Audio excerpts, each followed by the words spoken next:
All right, now, everybody. Quiet, listen to me. We're going to start a show. Now, some of you people have been with me before. You know it's going to be a tough grind, but we're going to have a show.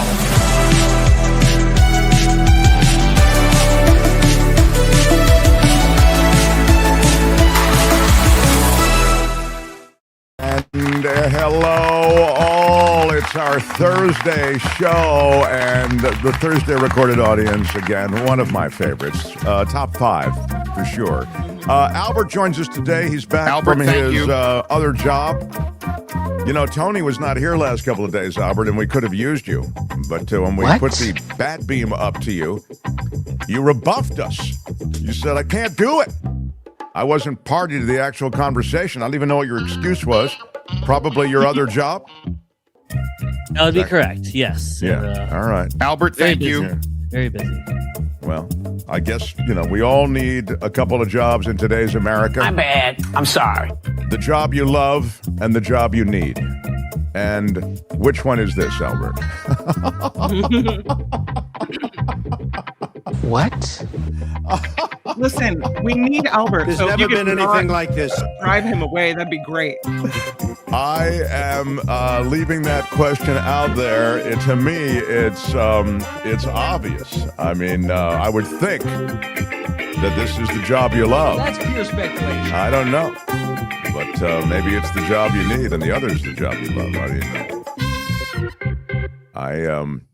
I don't want to dwell on it. But one of them I get to stay chill at home for, so that is true. That is true. It's fantastic. I got to think it's pretty good. Yeah. So I'm excited about today's show. Jessica Denson joins us bottom of the hour. She's behind a move to draw attention to the possibility, the potential, the realities, the importance of impeachment. It's interesting. She's, of course, talking about impeaching the chief executive, Donald Trump. I'm noticing the very real push to impeach some of these federal judges that are going against. This is not what Jessica's behind. This is what, like, Ted Cruz is behind and Mike Johnson is behind. Okay, so even as Jessica talks about the need to draw attention to the possibility of impeachment, and essentially what she's saying, and we'll talk to her bottom of the hour, she's saying, look, all of you guys who are letting this guy get away with everything he's getting away with, I mean, the lawlessness, the authoritarian flexes from the military to the streets of America, you are complicit in this entire regime. There must be impeachment proceedings that begin. So she's in Congress, I want to say now maybe a couple days ago, actually making these points.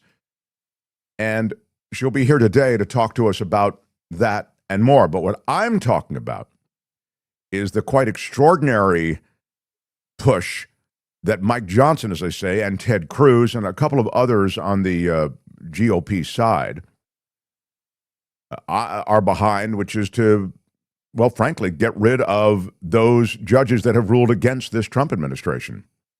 Those impeachment proceedings are being pushed by that side. So just when I mentioned impeachment, I wanted, that was just top of mind. Hey, I do have a special, a shout out, as the kids say. Big shout out. And when I say kids, I'm talking about the 40-year-olds. The special shout out goes to a special listener viewer down under. That's right. In Australia. It's pretty pretty amazing that we have a regular viewer in Australia. But we do. Milton, the Aussie bookbinder, Australia, baby. Big shout out. He sent us 160 Australian dollars, which is $100.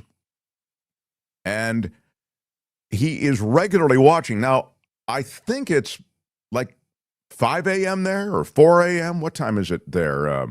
That is not Milton, but that is one of, if you're watching on YouTube, one of the native creatures, or one of the creatures that is very much part of the Australian scene. It's one of his 6 a.m. Australian 6:11. It's 6 p.m., 6:11.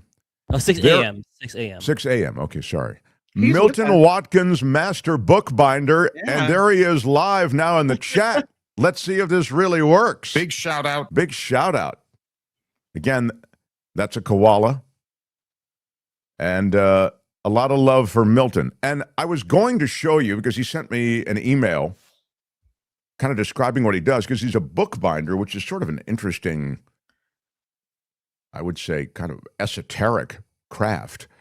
And he sent me this email that kind I've of, received a lot of positive letters. it had all of these links to features that have been done on him, like television features, and it was really, really good. I was going to run it, and one of the reasons we've just been overwhelmed. And number two, it had music in it, Albert, and I was worried about getting demonetized. I'm so sick of getting demonetized because of music or because of something else. So that's the reason we didn't. But I think we've got a couple of stills from there that Albert might be able to rally, but only because it's an interesting craft, It's one of those crafts that's handed down through generations. And with the increasing digitization of everything, books themselves are sort of endangered. So there he is working with his wife in this way in which he restores many of these book bindings, and he does everything from the special, like family Bibles, to all sorts of other special texts. There's never been anything like this. It's pretty great. I watched all of it. Yeah. That's cool. Yeah. He's a Anyway, Milton- master bookbinder. Yeah, master bookbinder. He's Very, not just very some cool. random bookbinder. Yeah, he's a master of all the bookbinders. Right. Yeah. He's not just Mhm. the routine bookbinder. He is it's pretty impressive. So Milton, regards to everybody in Australia. I pay particular attention this time of year to Australia because I love the Australian Open. It's my dream to go to the Australian Open. And someday I'll go, and on the way I'll stop by and see Milton, who has a 1961 Cadillac, he wrote to me. What? And he said, come by and we'll take a ride in my caddy. So it's his piece of America that he has. So, yeah. Good stuff. Thanks to everybody who is part of the show, makes contributions to the show, sends us emails, etc. Jim Slayton says, good morning, Remarkables. Enjoying my morning walk with 6 dogs in Atherton. What a great way to walk. It's not a bad place to walk. And he's walking to the soothing sounds of System of a Down, he says, before the MTS show. Well, right on, Jim. You're an OG. We love having you on board. Big shout out to you. And thank you. Let me move this stuff over here. I have one other thing I can mention to you. I don't know, I'm getting kind of into a digression here. But Luis, commenting on the Greenland deal, which we'll get to in a second, quote, framework of a future deal, DJT's follow-up to concepts of a plan. Did he go to a 2-hour timeshare presentation on Greenland and it'll be in his 1,000 years? Yeah, exactly. It did sound very timeshare-ish. Where's my concepts of a plan? He's always got, when things are going. So just a yes or no, you still do not have a plan. I have concepts of a plan. Yeah, and this is concepts of a Greenland deal is what he's got. And this reminded me, I'll get to it in just a second. I'll tell you what it reminded me of. And the last thing is, and this is overdue, for Christmas. And thank you, Randy. I'll give you some Jack Smith in a second. This was sent to me by shadow producer Calvin Wong. Oh, Yeah. wow. This is the coolest thing. It is a Mustang. Cool. This is a Bluetooth speaker in here. What? It's actually a speaker. Yeah. That looks like my first car. It except is mine was cool. green. Wow. Pretty Yeah. cool. We could play some music that could get us demonetized on that thing. This is a rolling demonetization right here. I love that. That's cool. It's very cool. Calvin Wong, you are the shadow producer of this show. You send me so much content, and then this was quite extraordinary. My own Bluetooth LED lighted. It lights up. Speaker, wireless. It's pretty special, and I really thank Do you. the headlights come on, or when you say it lights up, or Yeah, the Yeah. lights in back and the whole thing just it Oh, kind of lights cool. up and is really very cool. So, yep, it's fun for the whole family. And I say, Thank you so much. thank you so much, Calvin. You are, again, you're an OG. Been with us since the beginning. Now, The Mark Thompson Show. Randy says, I've been watching some of the hearings today with Jack Smith. I can't believe we are hearing from Republicans about January 6th and the 2020 election. Yeah, we're hearing from them that there is nothing to see here. Is this really what Republicans and Trump want, to relitigate the 2020 election and January 6th in front of a national audience? Randy says, yeah, is the answer. That's the reason they brought him back. I mean, I know you're asking that rhetorically, but the reality is that they do. They want to rewrite everything about that election. And that's why, past his prologue, I tell you that from the experience with the 2020 election, one must look toward the next election and say they will look at ways in which they can invalidate that election. So you tell me, I can't wait till the midterms. We're going to get them in the midterms. Midterms, oh, it looks bad for the Republicans in the midterms. Now, the midterms may go off without too many problems. And, of course, these are state-by-state elections, although they certainly are putting, Stephen Miller's military into the streets, which I also feel is a warm-up to a kind of voter suppression that will go on. But they'll look at ways to invalidate election results if the election results don't favor them. That's in the midterm. In the general, it may be even more intense. So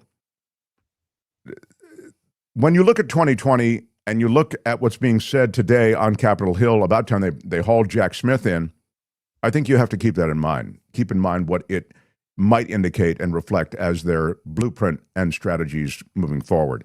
We have a little Jack Smith for you. So because you brought it up, Randy, here is, this is interesting. YouTube has removed 11 million plus January 6th videos. That's interesting. Wow. That was in exchange for tax breaks is what's being said here. I don't know about that. I do know the breaking news out of the Social Security Administration, which is that there was a massive breach of our Social Security information. This is exactly what we said would happen on this show. They turned the DOGE team loose, the Department of Government Efficiency. It was a total fraud and sham. They turned them loose on USAID, which had claims against Elon Musk, which is why they started there first. But then they moved on eventually to Social Security. And I told you that they were scraping all of those systems for information about you and me. And now it's revealed that that's exactly what was going on. Even after a judge's order enjoined them from doing that, one DOGE employee continued to scrape that information. That's reflected in internal emails that have now been revealed. The reason they were scraping it, the expressed reason, was associated with overturning the vote in 2020. They were looking for voter information. So, again, this is voter disenfranchisement.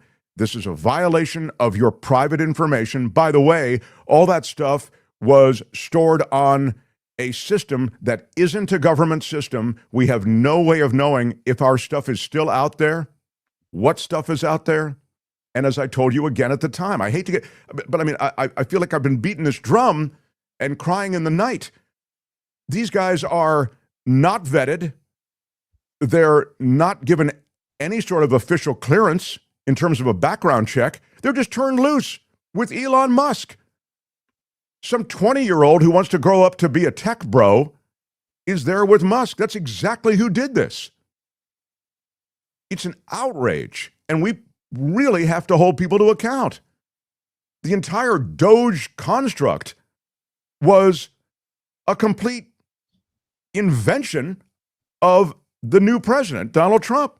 You can't just invent a government agency that goes through and dismantles government, but that's exactly what he did, and no one stopped him. So that's going on as well. So when you talk about YouTube erasing 11 million plus J6 related videos, it doesn't surprise me. Not only YouTube, according to a legal filing, as reported by Newsweek, a collection of news agencies revealed that critical evidence used in the sentencing of at least one J6 rioter vanished from an online government platform. Newsweek contacted the National Archive to secure copies of the deleted videos via email, so they're trying to erase what happened. Wow. Wow. Rewriting and literally erasing it. Incredible. Yeah. Yeah. Well, The Mark Thompson Show. let's go to the Jack Smith testimony on Capitol Hill. Go ahead, Albert. Albert's got a couple of clips. I made my decisions without regard to President Trump's political association, activities, beliefs, or candidacy in the 2024 election. President Trump was charged because the evidence established that he willfully broke the law, the very laws he took an oath to uphold. Grand juries in 2 separate districts reached this conclusion based on his actions, as alleged in the indictments they returned. Rather than accept his defeat in the 2020 election, President Trump engaged in a criminal scheme to overturn the results and prevent the lawful transfer of power. After leaving office in January of 21, President Trump illegally kept classified documents at his Mar-a-Lago social club and repeatedly tried to obstruct justice to conceal his continued retention of those documents. Highly sensitive national security information was held in a ballroom and a bathroom. As I testify before the committee today, I want to be clear. I stand by my decisions as special counsel, including the decision to bring charges against President Trump. Our investigation developed proof beyond a reasonable doubt that President Trump engaged in criminal activity. If asked whether to prosecute a former president based on the same facts today, I would do so regardless of whether that president was a Democrat or a Republican.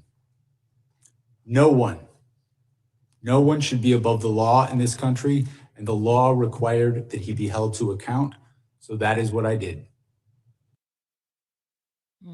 Well, I think Jack Smith, based on his history, clearly reflects an allegiance to the law and not to a political party, right? He's been active under both parties, in control of the White House under Democrats and control of the White House under Republicans. Jack Smith has retained his position.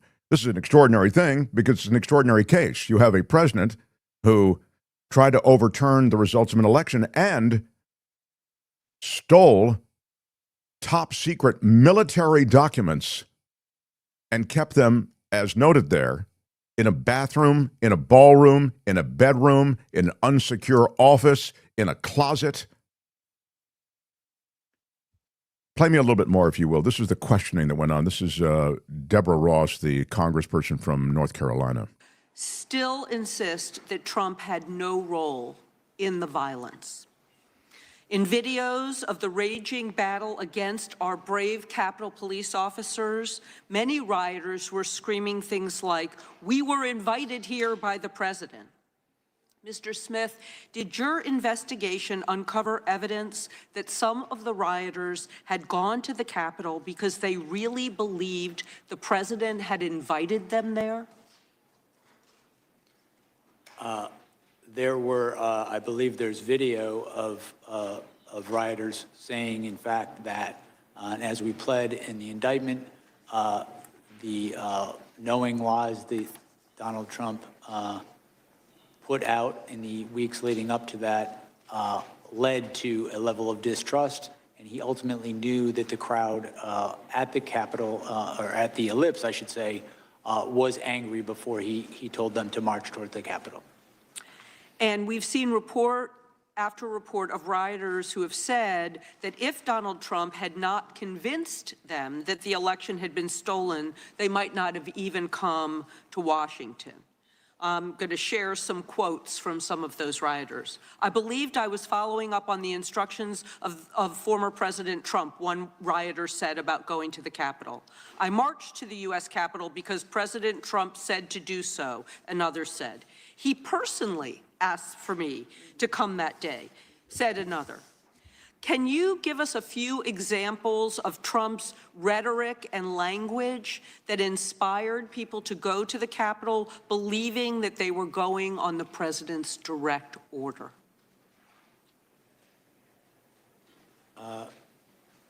One instance I can recall is during the speech he gave to his supporters, and in context, his supporters, he told them to come to Washington, D.C. and be wild.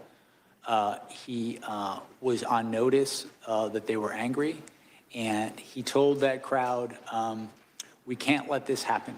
And he told them that, my recollection is multiple times, at a time when there was nothing that could be done to stop the outcome of the election, but to obstruct it. In addition to that, he told them when there is fraud, you can go by different rules. And my recollection is there is a videotape of when he's making these sort of statements and he's saying that they need to fight if they want to save their country. There are, in fact, people in the crowd chanting, "Fight for Trump." That all happened during the lip speech before people headed towards the Capitol and the Capitol was attacked. And you know, I just want to make the point that there's plenty of other corroborative evidence and testimony that really never came to term because this whole thing got started too late. And I was glad to see, and we've talked about it before on this show, I was glad to see in the chat people recognizing. I mean, I think one person saying, you know, I blame the Biden administration for waiting so long. And, you know, we were saying that from the very beginning. It was just slow walked. The entire thing was slow walked. And the reality is that the Democrats and the Biden administration do bear some responsibility for the fact that this really wasn't brought forward in a legal way much sooner. And it even predates the Biden administration. But I just think that, you know, Trump's political life could have been ended had there just been some zeal that they now associate with all kinds of messaging, if that zeal had been attempted to at least been applied to Trump after he had clearly done so many things that were illegal. And, you know, I'm seeing also in the chat that, you know, they weren't classified. Who wrote that? They weren't classified. Oh, yeah, user, is it? Let me just see here. They were declassified documents. Of course, that's just not true. Most of them, user said, just empty folders. Yeah, that's it. Nothing to see here. Yeah. FBI found nothing of value to prosecute. Really? Is that right? Let me tell you what my FBI people tell me. They tell me that had it been anyone else, the person would have been immediately incarcerated. There were top secret military documents there. And the only reason that he wasn't is because he was a former president. So there it is, Mike saying, I blame Trump on Biden. Why was he not prosecuted by the Biden DOJ? It was all slow walked. And there was a sense of the institutions will take care of this. We don't prosecute a former president, et cetera. Go ahead, Kim. We remember that it was more than just empty folders because Trump decided to be the braggart that he is and sat on I assume the patio at Mar-a-Lago and was waving one around. You said, you can't see this. You know, you can't see this, but it's because it's classified. And it was a classified document about the plans to attack some other country. Iran. Like it was Iran. Contingency plans. Yeah. I mean, so we know it was. I mean, don't come here and out and out lie. We all know. We all saw. We get it. Yeah. So this is an attempt, though, to be clear, to smear Jack Smith. And that's really why this entire thing is going on. Also to somehow reframe the January 6th insurrection and attack on the Capitol in some way. So Trump is going to try to stop the midterm elections because if he loses, he will be impeached and incarcerated. Well, first of all, if the GOP loses the midterm elections, he will not be impeached or incarcerated. But I do think he would like to stop the midterm elections because you're right about the impeachment proceedings beginning. But there will not be removal of this president. As we all know by now, because we've done this dance a couple of times, the impeachment process is a political one. It's an important one. It can be revealing of so many facts, and a lot of evidence can be brought. And it gets into the American public sphere a lot of important stuff. But impeachment proceedings don't lead to removal necessarily. You need to have a trial in the Senate, and I promise you will not get removal. So almost no matter what Trump does, I would say that. Biden kept classified documents in his unsecured garage and nothing happened. Well, first of all, he kept documents in his unsecured garage. And by the way, as it turns out, so did Pence. And, as it turns out, we start going legislator to legislator. Remember that whole festival of classified document searches? And these things, I agree with you. I don't think that it's right. I would make, I just make the point that it wasn't in any way that information a parallel to the information and the documents jacked by Trump. I mean, it's just on a different level, different universe. This was remarked upon by many who had firsthand knowledge of this. And so I think the comparison is tepid. And even if you just went by the number of documents jacked, there's no comparison. Well, I mean, Trump was virtually building an extension to his Mar-a-Lago place with classified documents. It's unbelievable. They're stacked up all over the place. What, are you kidding me? I mean, there isn't room in Biden's garage for all the crap that Trump was jacking. So don't tell me about, Biden did it too. Biden didn't do it like that, brother. Sorry about that, but he just didn't. When asked, Biden immediately gave them back, and Trump had staff members try to shuffle them from one room to another to conceal them. That's huge. Yeah, Kim makes a very important point. I mean, they did like aggressive shuffling to keep it from being, there it is. I mean, you can't even go in there to do a number 1 or number 2. There's not enough room. You certainly can't take a shower. The shower is off limits because there are more documents in that shower too.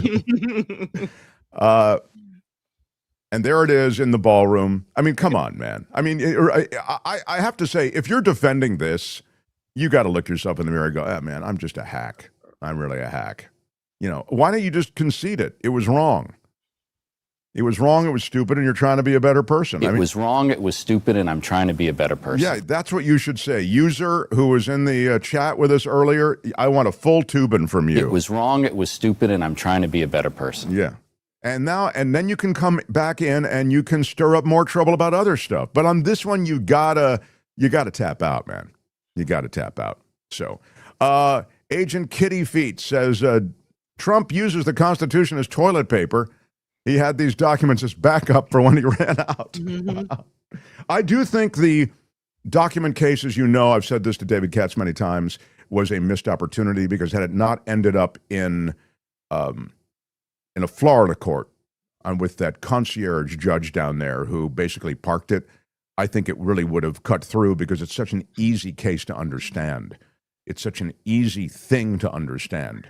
Top secret military documents, I mean, thousands of them, and the active effort to hide them from FBI subpoenaed agents, that is to say, agents who have served a subpoena to get them. That, I think, really would have landed. There was top secret military nuclear attack response material from every NATO country in that ballroom bathroom, says Zero Sum. Yeah. That's why Trump needs a big ballroom. Yeah, he needs, it's really a document space. Thank you for setting me straight on that. The Mark Thompson Show. I'm wearing my Born to Peacefully Resist t-shirt, which you can see is, it's a, can you see it?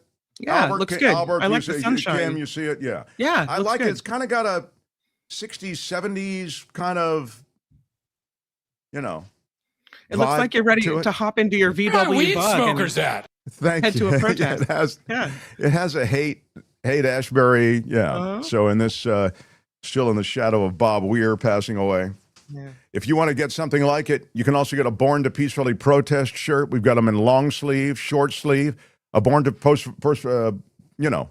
Peacefully Protest mug.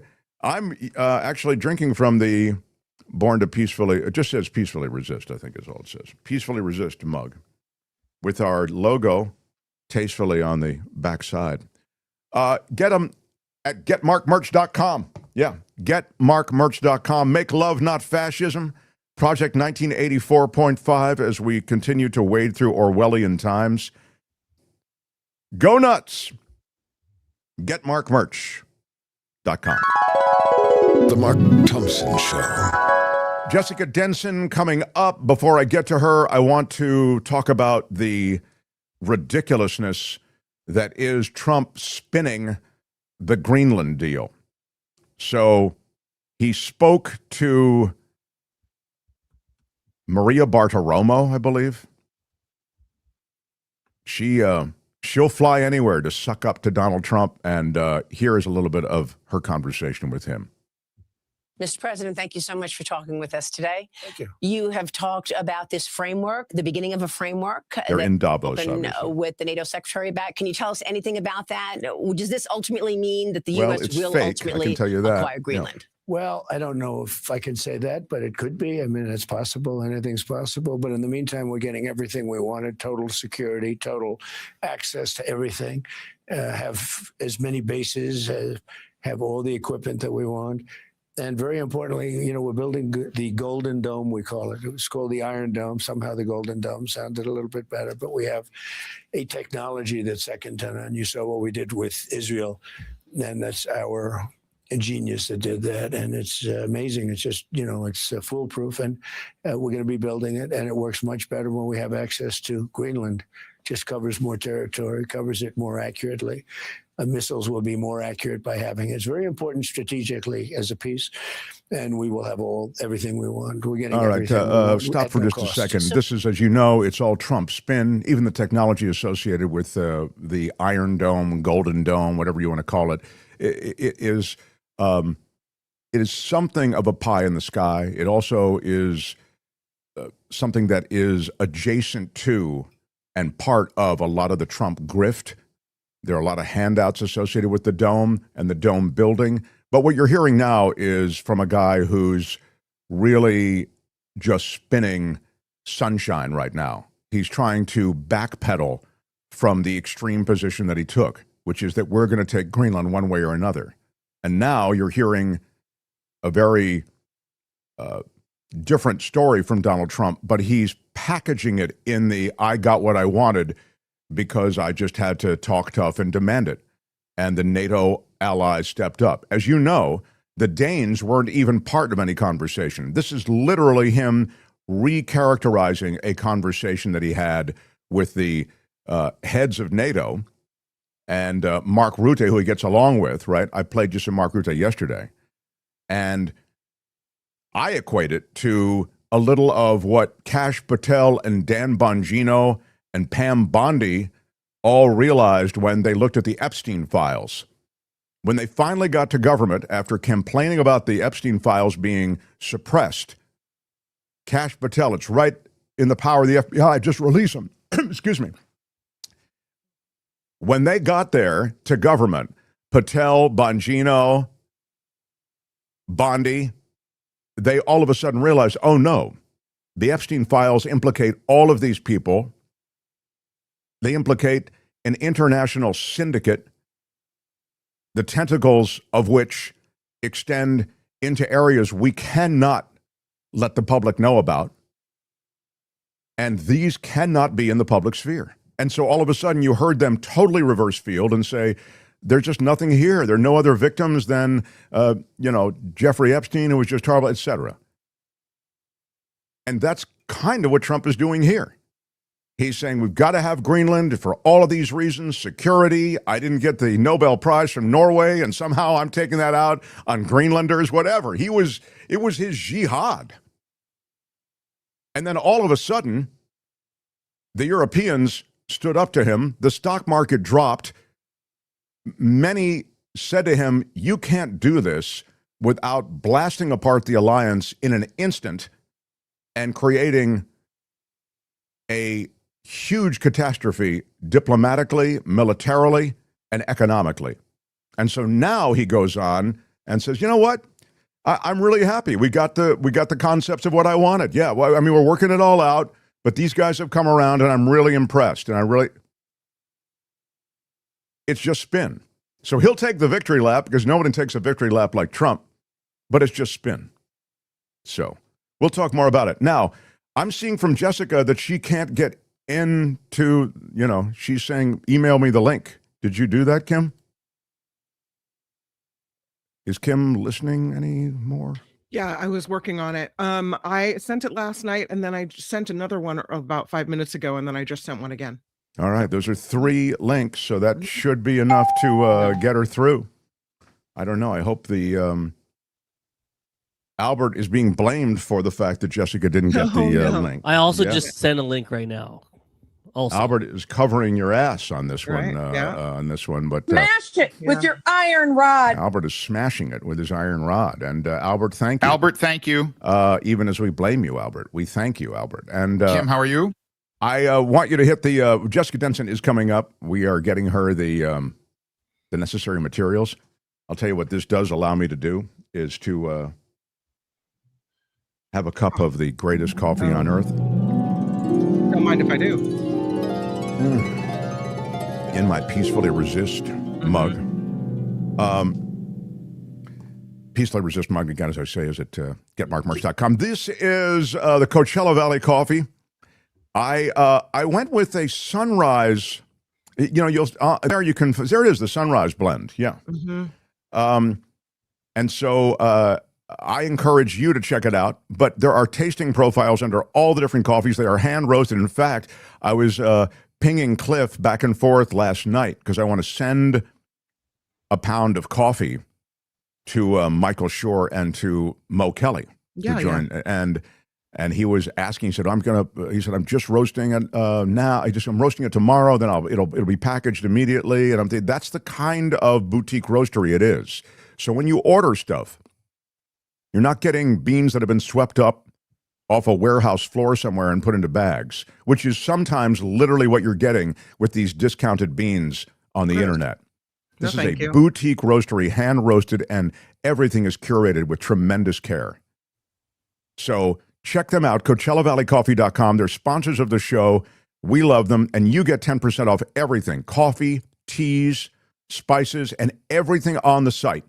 And everything that they sell, they curate and work on with that exacting emphasis. Mark T gets you 10% off everything. CoachellaValleyCoffee.com. So we put that coffee down. All right, I am putting my coffee down. We finally have Jessica on the line, so let's proceed. All right. The Mark Thompson Show.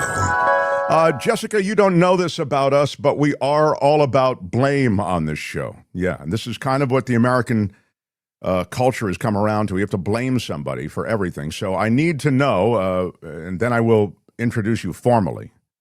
But I need to know who is to blame for you not getting this. Now, you can self-blame, which is sometimes what people do, but who is to blame for you not getting the link? Did you not receive it, or did you? What is the truth of this, Jessica? Or is Albert to blame? Albert, thank you. Or is Kim to blame? Kim, how are you? I, of course, am blameless always. The cold, hard truth is that I did not get it until 3 minutes ago from Albert. So that wow. Was the first time I So got it. Kim is, at least preliminarily, a full investigation will follow.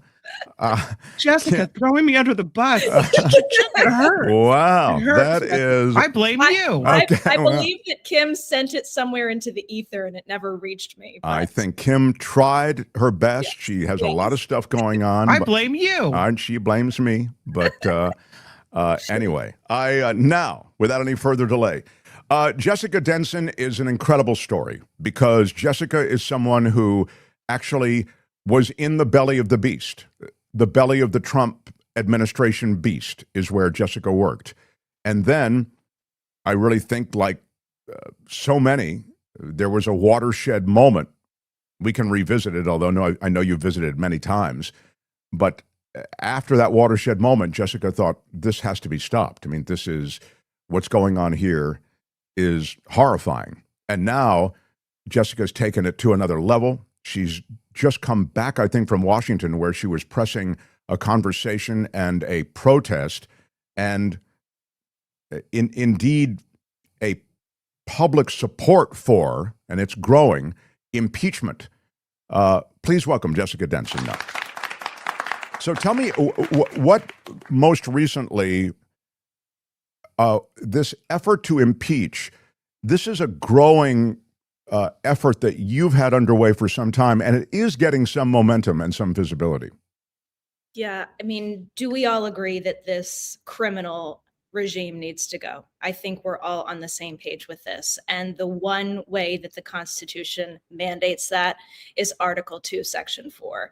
I think you and I got to know each other when I was advocating for Section 3 of the 14th Amendment, because that could have and should have blocked this presidency from ever taking place in the first place. It's the subject of what we're listening to today from Jack Smith. That attempt to overthrow the election, inciting an insurrection, disqualified Trump from the presidency. Sure, and many who, including myself, I always said, I don't know how you don't need to get past that to any other evaluation of Trump to realize that he's not qualified to be president or not eligible. Unfortunately, Section 3 doesn't have a removal mechanism. I mean, the man is disqualified every single day. I think federal marshals should be going in there taking him out of the White House, but they're not. So what does the Constitution give us? It gives us impeachment for high crimes, misdemeanors, treason, and bribery. This man has committed treason. He is committing treason on a daily basis. The utilization of ICE as a paramilitary force, pitting them against American citizens, waging war on this country from within, as him and Pete Hegseth have openly said they are doing, is an act of treason. It is unthinkable that we are not talking about impeachment more often and normalizing this conversation. But like you said, it is gaining momentum. It is gaining steam. Every event that we have had, I think when you were a guest on my show, Lights On, was the very first time that I announced the formation of the Removal Coalition back over the summer. And it has just grown exponentially since then. We've had all of these grassroots organizations joining us. We started a movement called Remove the Regime, which are protests that are explicitly messaging impeachment, conviction, and removal, and always coupled with direct lobbying of Congress to this end. And we had a major event I was on with Mo on your show back in November in DC when I was here for that. Because of the pressure of our movement, we moved the support for impeachment from 70 some Democrats, 78, 79 Democrats supporting Al Green's forced vote over the summer to 187, if you're counting the present votes when he did it the second time in December. That is a 77% surge. Massive, massive increase in support for impeachment because of the pressure of this movement. So what we actually did just a few days ago on the 20th, the 1-year anniversary of this illegal, abominable administration, was partner with Women's March, also with Free Speech for People, Citizens Impeachment 5051 National, in a walkout, walk in. We piggybacked on Women's March call for a walkout, and we said, you know what? Take that day of walkout and then walk into your local congressional offices demanding impeachment and removal. So we had people across this country. Less than 2 weeks we took to set this up. It was very last minute. I saw a lot on social media, though. Yeah. Yeah, it was all over the place. And, a mixed bag of responses, I will tell you, from congressional offices. We had some people, a lot of these congressional offices closed down because they knew people were coming. Absolutely shameful. They work for us. Wow. Absolutely shameful that they're doing this. A few called the police on constituents who were just there peacefully to talk to them. So, completely egregious behavior by some congressional offices, but we are getting just to follow up on that, though, quickly. Sorry to interrupt, but just to follow up on that. Yeah. Are those who are pushing back in some of those aggressive ways, calling the cops and pressing for a removal of those who have come into those offices and are trying to get a word with legislators? Are those generally do they line up as straight GOP jihadists, or who? And who do you target? Do you target the sort of the shoulder, which is sort of the more moderate GOP, or you perceive where there might be movement from some? Who and how do you, when I say target, you know what I mean, focus on which legislators? Well, my focus has been we have to start with Democrats, right? Because we don't even have the Democratic caucus. And I could get into so much of the inside baseball of what's going on behind the scenes of the Democratic Party with impeachment. If you're interested, you want to take a little dive? Well, I mean, I think that it's important because I think we always focus on the GOP as though they're responsible. But I think we're in this spot because of Democrats as well. And maybe, in a big way. 100%. So let's just give you a little bit of a background here. So let's take one person who's sitting on that committee dais right now with Jack Smith, and he says very clear things. He's on cable news every single night. Beloved leader in the Democratic Party, Jamie Raskin. Guess who was the biggest opponent to having Section 3 enforcement on January 6th of last year? Jamie Raskin. Guess who has been the biggest gatekeeper to having impeachment articles furthered in the House of Representatives during this term? Jamie Raskin. Jamie Raskin is the gatekeeper. And you have people like Representative Al Green, who is a very independent and fearless member of Congress who is going to do things whether he gets permission from Jamie Raskin or not.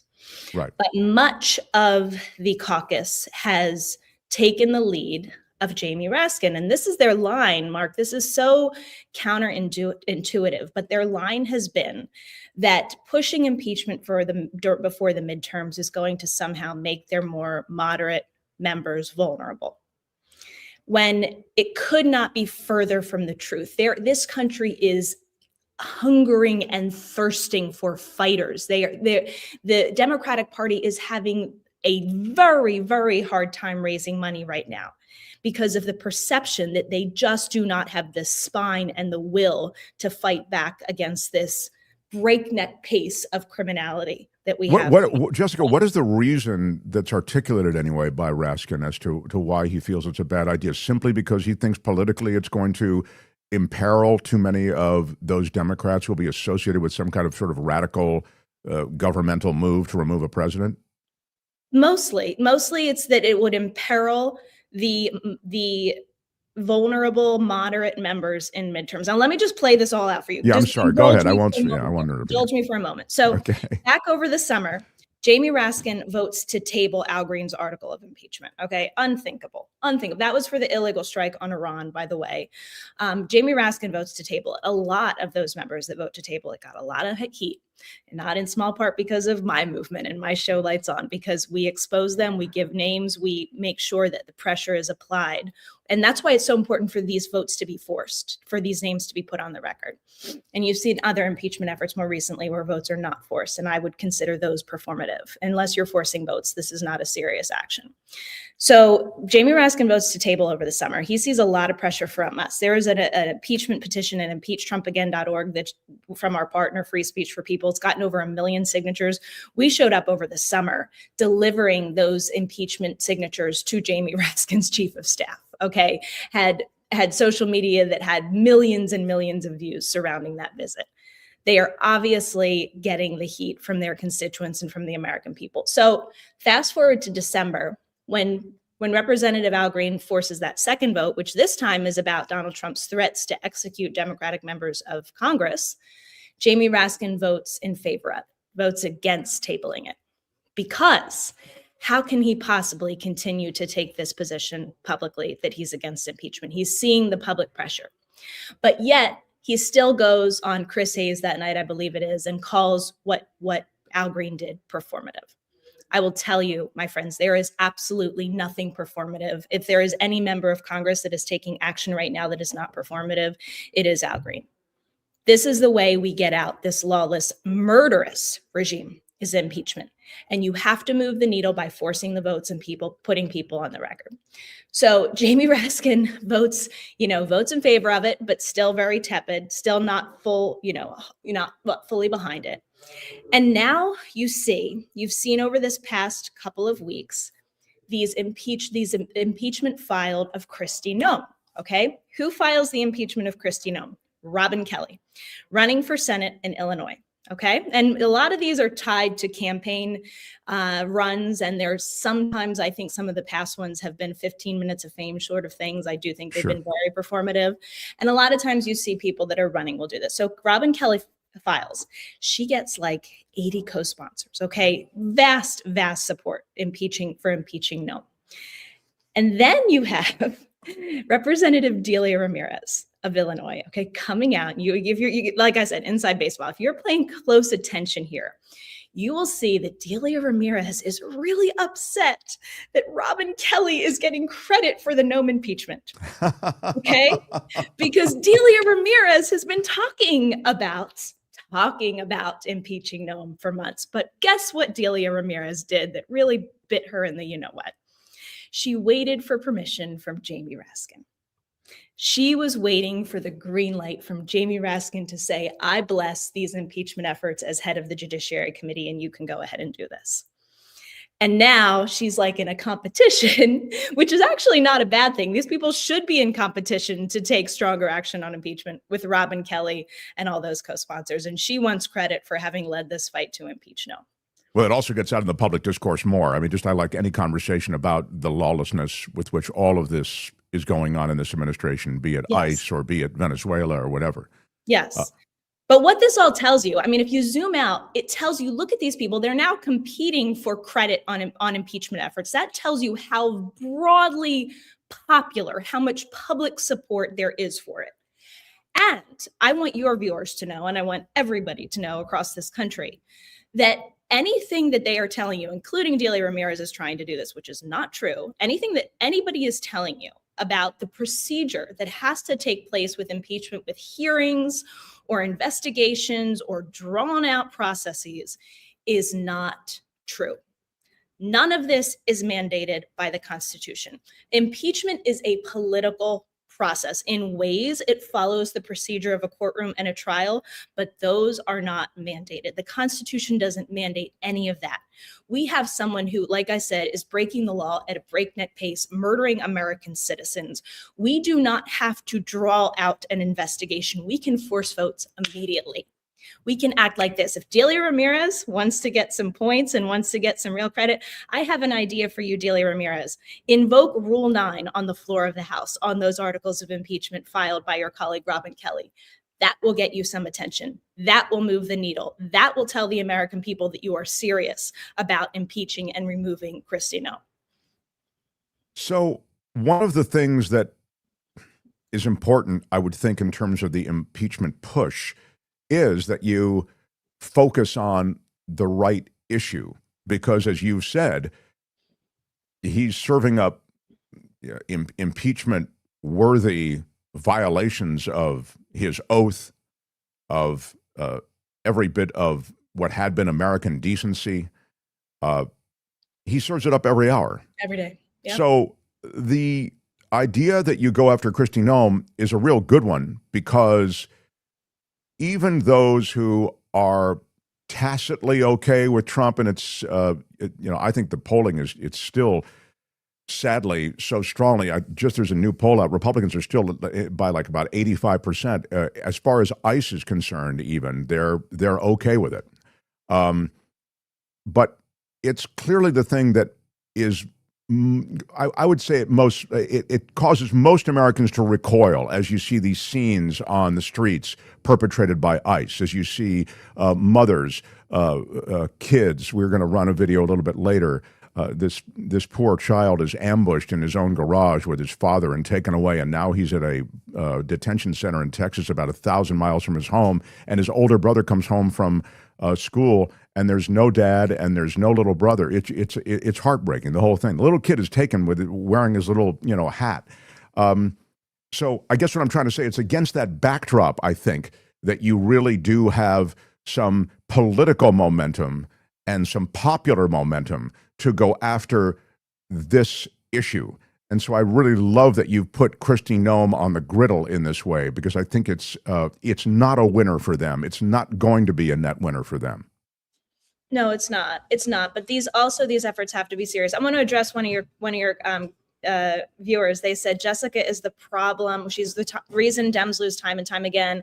Jessica and young progressives, stop eating your old Dems, need to unite, do something.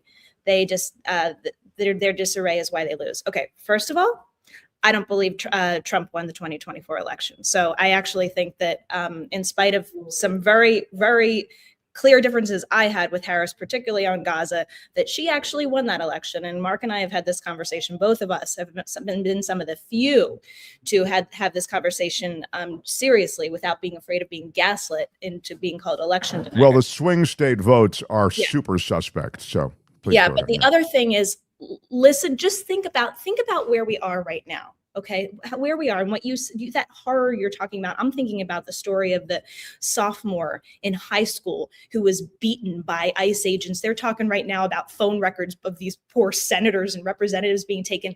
And this young man was beaten by ICE agents, American citizen, 10th grader in high school, had his phone then, after he was beaten, dropped at a pawn shop for sale.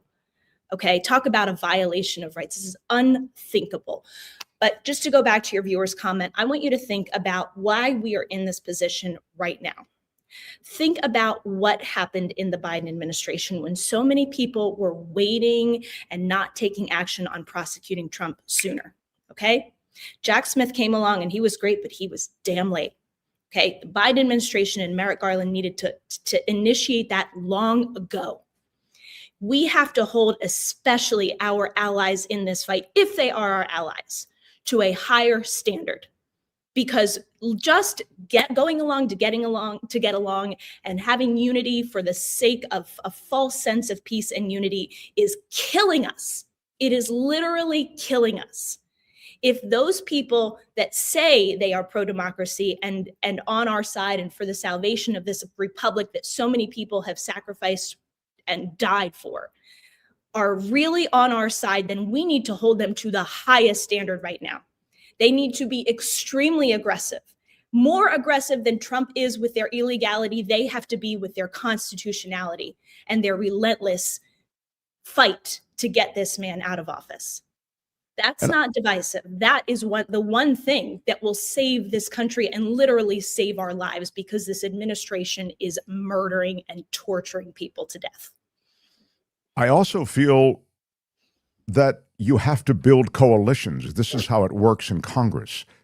You've worked in Washington and you've worked around Washington for so long, and you understand that this is how it works. You build your coalition first among those in your party often, and then you can put the bite on those across the aisle. Sometimes it can work in a truly bipartisan way from the start, but something as divisive as this, you have to put the coalition together on your side. And as you say, the resistance apparently on the Democratic side is something that you have to handle first. Otherwise, you run up against the fact like, look, people in your own party don't want to do this, so you need to, I think it makes perfect sense, I guess I should say, to, take care of your own family first, and then pile everybody in the car and try to get the parade going with others. And you think about it that way. Think about it like a family, because with our families, we don't let them off the hook when they're falling short. We don't tell them, I hear all the time, oh, impeachment, they tried it twice, it's going to fail. I mean, how many people have taught their kids, if you try twice, give up. Don't try ever again. Twice is your limit. Then you're surely going to fail. I mean, for goodness sakes, you push them harder. You tell them to keep trying until they reach that goal that they need to. This pressure that we are exerting, that I'm exerting on the Democrats, is an act of love. That's what it is. And think about it in that family context, because it really is. We're not willing to hold our loved ones to this lower standard that is disappointing them and disappointing the rest of us.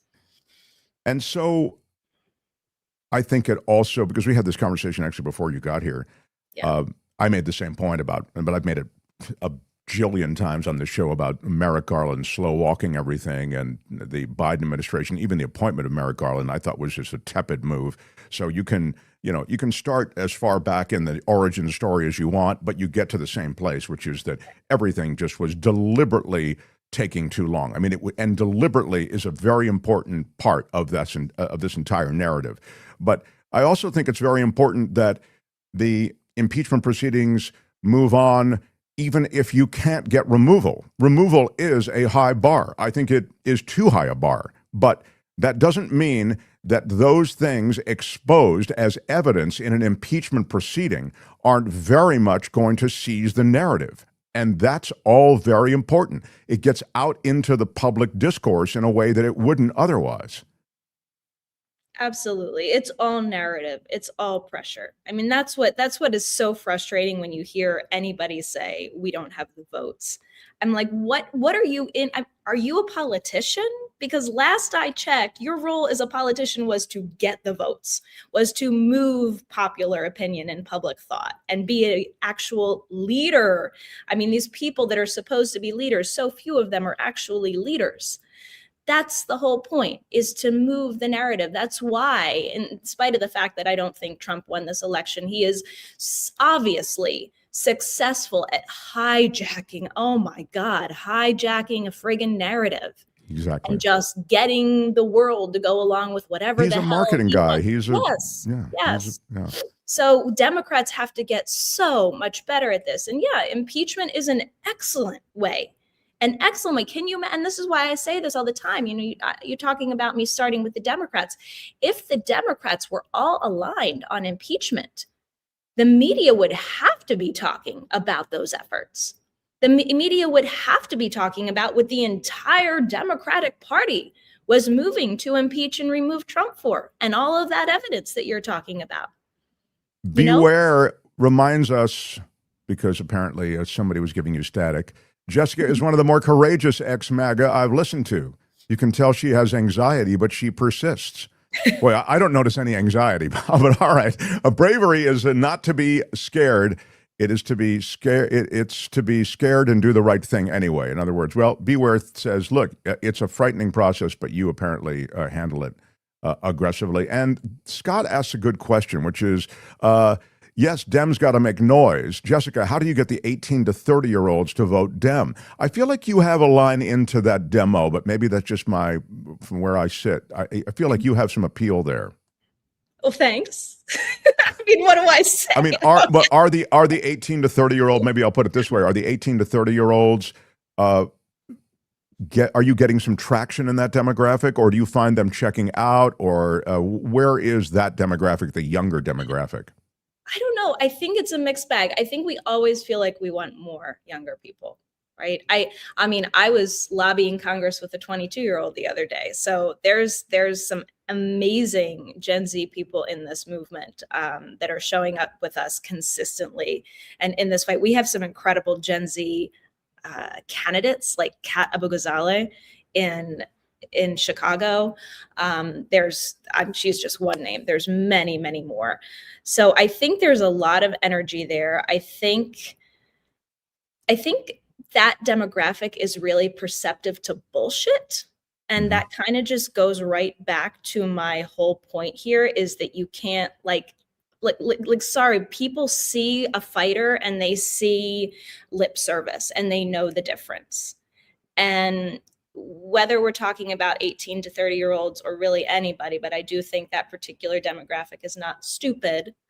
They're going to see if you're really matching your words with actions. Yeah, I think that's one of the things. This is a weird thing to say on the heels of everything else we've said, but one of the things that Trump had is, I kept hearing it, well, he's authentic, he's real. He says what he thinks. He says what he thinks, but he's not going to do any of the things that he says he's going to do in the way of the popular message that he's passed along to you. He's not going to drop prescription drug prices by 1,600%. I mean, listen to what he says. Maybe it's authentic or it sounds to you like it's real, but the reality truly is that he is just spinning sunshine. It is an absolute wall-to-wall con.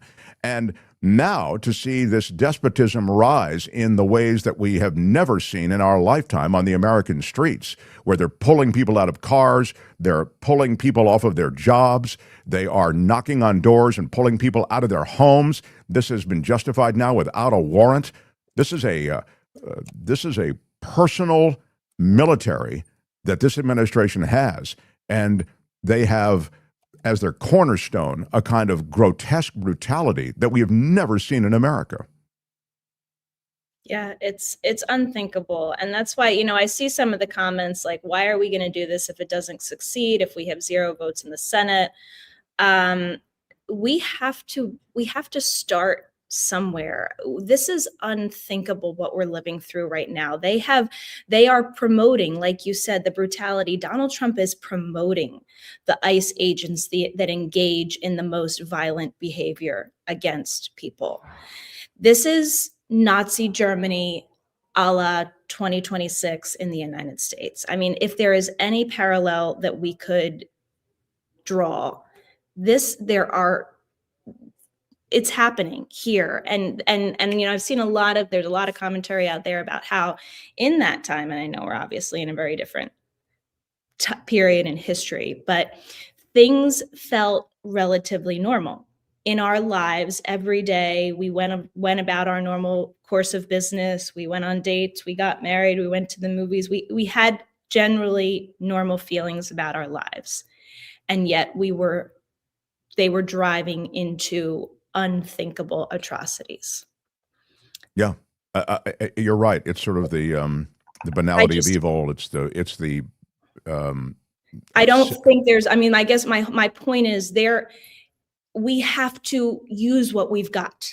Impeachment is what we've got. And so that's why, if you don't want the violent alternative, and I say this very bluntly, those representatives, it's not their job to uphold the Constitution only when they have the votes. Those representatives that are not using the constitutional remedy to get the Hitler of America in 2026 out of the White House will have blood on their hands when we are forced to the alternative that Donald Trump will force us to, because we know this man is not leaving office peacefully. So are we going to use all of our energy to try to prevent that from happening using our Constitution? Or are we going to throw our hands up and say it's not politically expedient or easy to do right now? I like the impeachment move, lastly, because I think I see it as a way, as I say, to seize the narrative. And also, I feel it will have greater traction than the 25th Amendment talk that I always hear about. I'm sorry, it's really, it's designed to remove from office a president who has been debilitated, maybe by stroke, by heart attack in some way. You're not going to get, however you see the 25th Amendment, you're never going to get his cabinet, the majority of his cabinet, to get together for removal. You can't even get these guys to, this is truly Orwellian, the way that they have supplicated themselves to this man. It's incredible. I mean, Marco Rubio and J.D. Vance, these guys who were, full-throatedly putting Trump down in the most, really like huge smears. And now they lavish Trump with praise, and I can't believe the way they've sold their souls. So the idea somehow that you'd get them together to, remove him from office in a 25th Amendment move never would happen. Just wouldn't happen. I mean, that's a misconception I correct all the time, and you're exactly right. If you think impeachment's hard, 25th Amendment's impossible with this environment of the cabinet that he has. It's not going to happen. These people. Jessica, where can people go to join your movement? Of course, Lights On is the podcast is already insanely popular, but there it is, removalcoalition.org. Does that get it done? That's all of the people in our coalition. If you go to removetheregime.com, which is also linked from there, you can kind of see a little broader overview of our most recent events. But yeah, that's it. Look, I got to take the 20th off the top because it passed already, but that's it. Yeah. But that was a great, I'm sorry that we couldn't get you on before, before your big moment in Washington, but I'm confident there will be more, and we'll be here for you.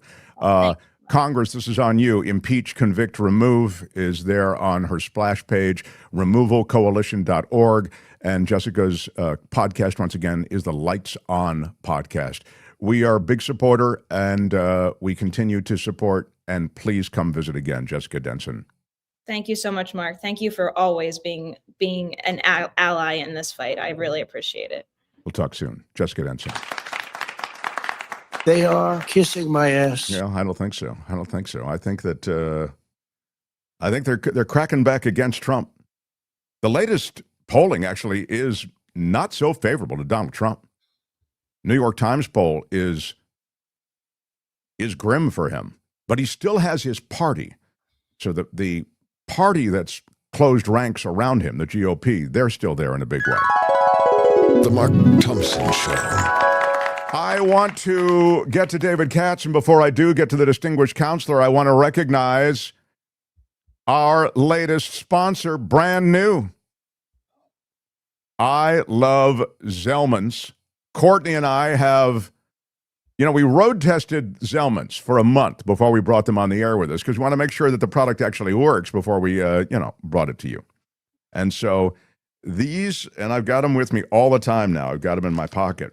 So you pop these things in after your after a meal or whenever you want. And I usually take about 3 at a time. And Zellman's Minty Mouth, they have, the outside is a spearmint. This one's a spearmint. There's also there's a different flavor. Kim, what's the one that you have? I like the peppermint, but you know what? I got an email from Zellman's this morning, like just a sales email. Mm-hmm. But it says they have, if you don't know which one you'd like better, you can do a variety pack, and they'll send you one of a couple of each so that you have some of each to try.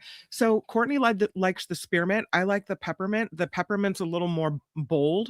Mm-hmm. And then the spearmint, they say, is a little sweeter and mintier. But yeah, you can try both if you order the variety pack and figure out which one you like. But it's because it gives you the minty flavor in your mouth first before you swallow it. So that sticks with you. You don't want to chew it. It's not like a mint. Mm-hmm. If it were just a mint, it would just mask your bad breath. But what this does is you swallow it, as Kim says, after you can have it in your mouth for a short time. You'll have that minty or peppermint, spearmint, and then you swallow it. And that's when it's really working because it has in the capsules these oils of parsley and sunflower. And so these interact with the things in your stomach that are actually producing the bad breath. Go to Zellmans.com, Zelmins,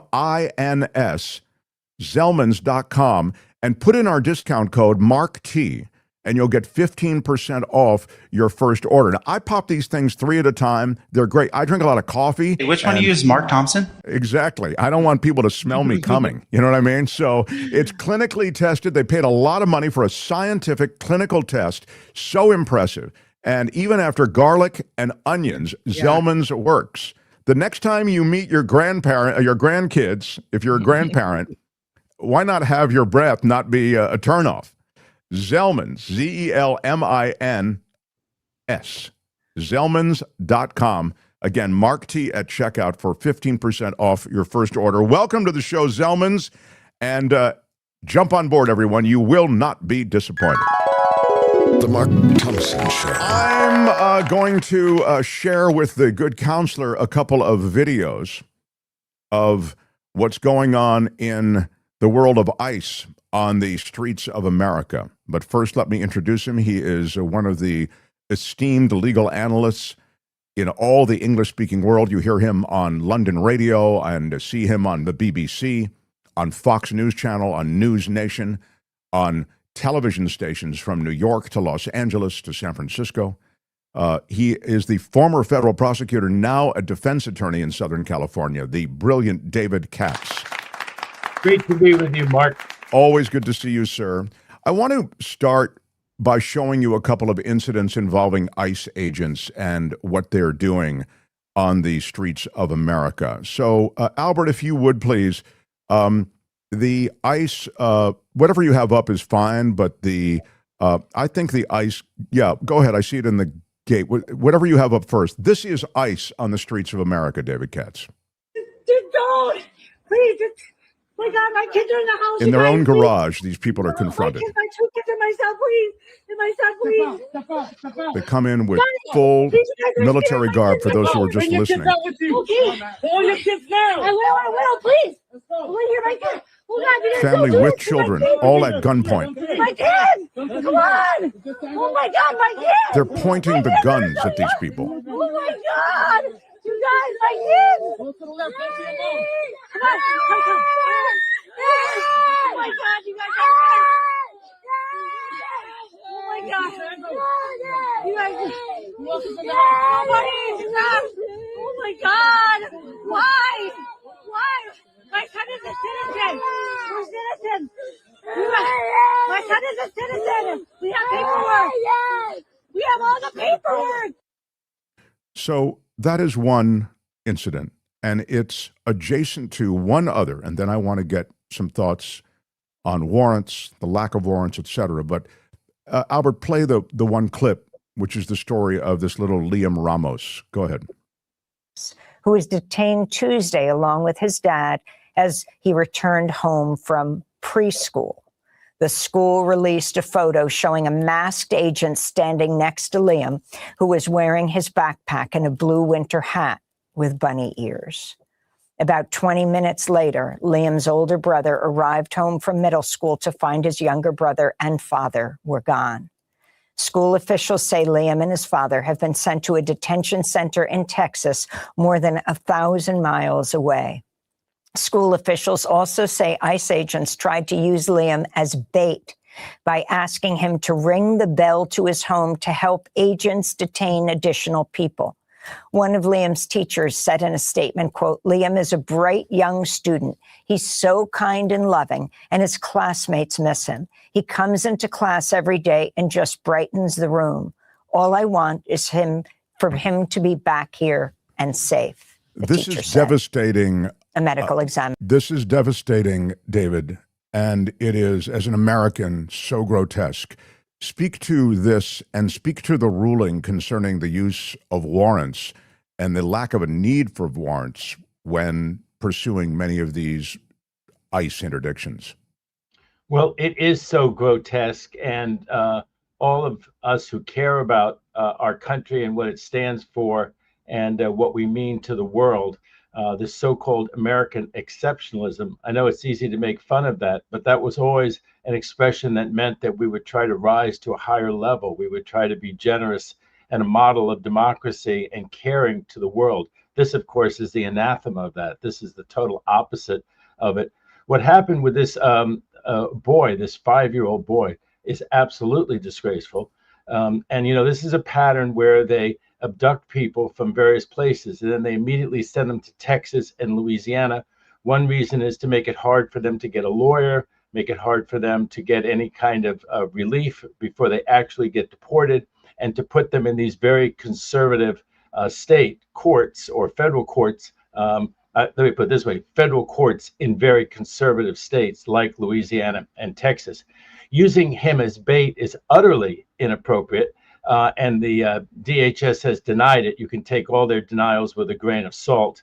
The reason that you would use a child like that for bait has to do with how they try to support these searches, Mark. One of them is with consent. And so, you know, we used to say when I was a federal prosecutor that all you needed for consent was someone stupid enough to consent. But in this instance, it's usually someone who's coerced enough to consent. And you wonder with a lot of these cases, Mark, whether it's really consent, it's vitiated consent, it's coerced consent. But you take this situation where they come pounding on the door and they have this enormous show of force and say, open the door.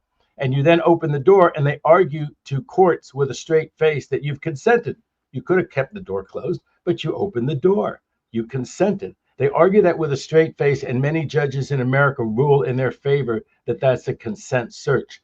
But, you know, for years now, a couple of years, especially with Trump 2.0, these immigration groups, advocacy groups, have given out cards and training to people who are advocates for immigrants in this country, but also to the immigrants themselves, often in English and Spanish. They've given this training that you can keep the door closed if the agents don't have a judicial warrant. And what they've argued now, the DHS, in a reversal of their position, has been that an administrative warrant is sufficient. That's garbage. An administrative warrant is nothing but a form filled out by the agent himself or herself, maybe signed by another agent in their same agency on their same detail many times, that says that they can go into this house. It has no legal meaning, but now the DHS has tried to bolster that up to the level that it were like a judicial warrant, a warrant signed by a judge or a magistrate. Those are two totally different things. And what gives them the right to search is a judicial warrant signed by a neutral and detached magistrate or judge. It looks very different, but one of the ploys that they do is they give this so-called administrative warrant. They give this form, and how is the person under all of this stress? And maybe they don't know the language well. How are they supposed to know the difference? How are they supposed to say, hey, this is not sufficient, go away, or come back with the judicial warrant that's required in this situation in order to search my home? And let me just say one more thing on that.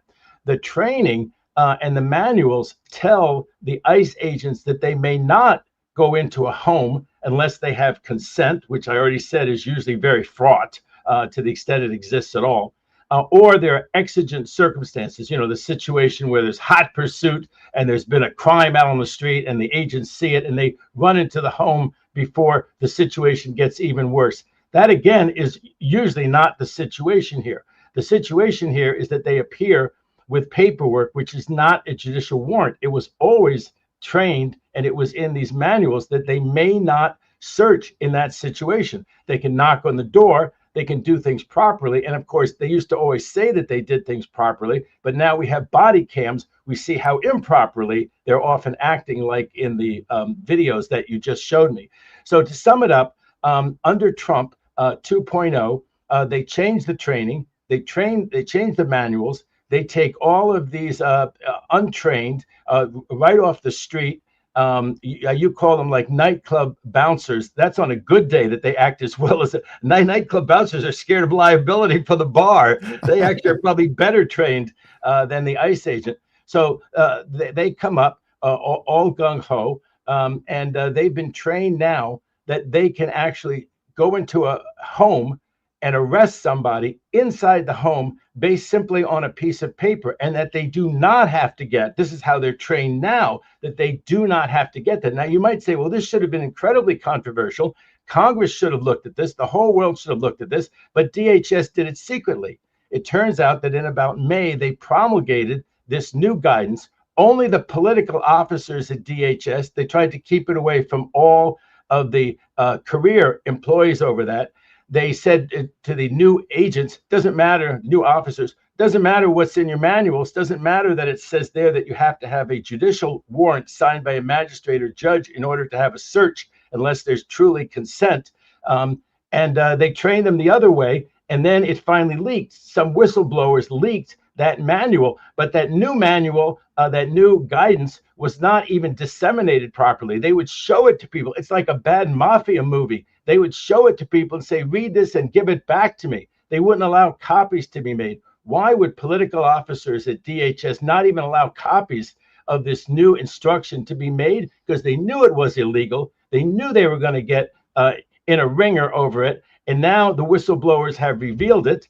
They have made copies of it. They've given it to Democratic senators, and the brouhaha is coming as it very much ought to be. There'll also be lawsuits, Mark, over this because they'll say that the search and the arrest is illegal. If you want to talk more about that, how that's going to work as a practical matter, we can. But that's where we are right now, now that the whistleblowers have given this new instructions to the Senate, and we can see that they're, in fact, going into all these places without proper authority in violation of the Fourth Amendment, in my opinion. So will that's such a great summary of where we are. It was Senator Blumenthal's office that leaked this memo from May, and it came from the director at ICE. So this is from a memo from high up, but I love that you walked us through exactly how it went down, because it's clearly something that they are secretive about, embarrassed over, I'm sure, on some level. No doubt. It's wildly shameful and unconstitutional, arguably. So is that something, the last part, the unconstitutional part, that you're alluding to when you talk about the fact that there'll be litigation? I mean, is that it's around one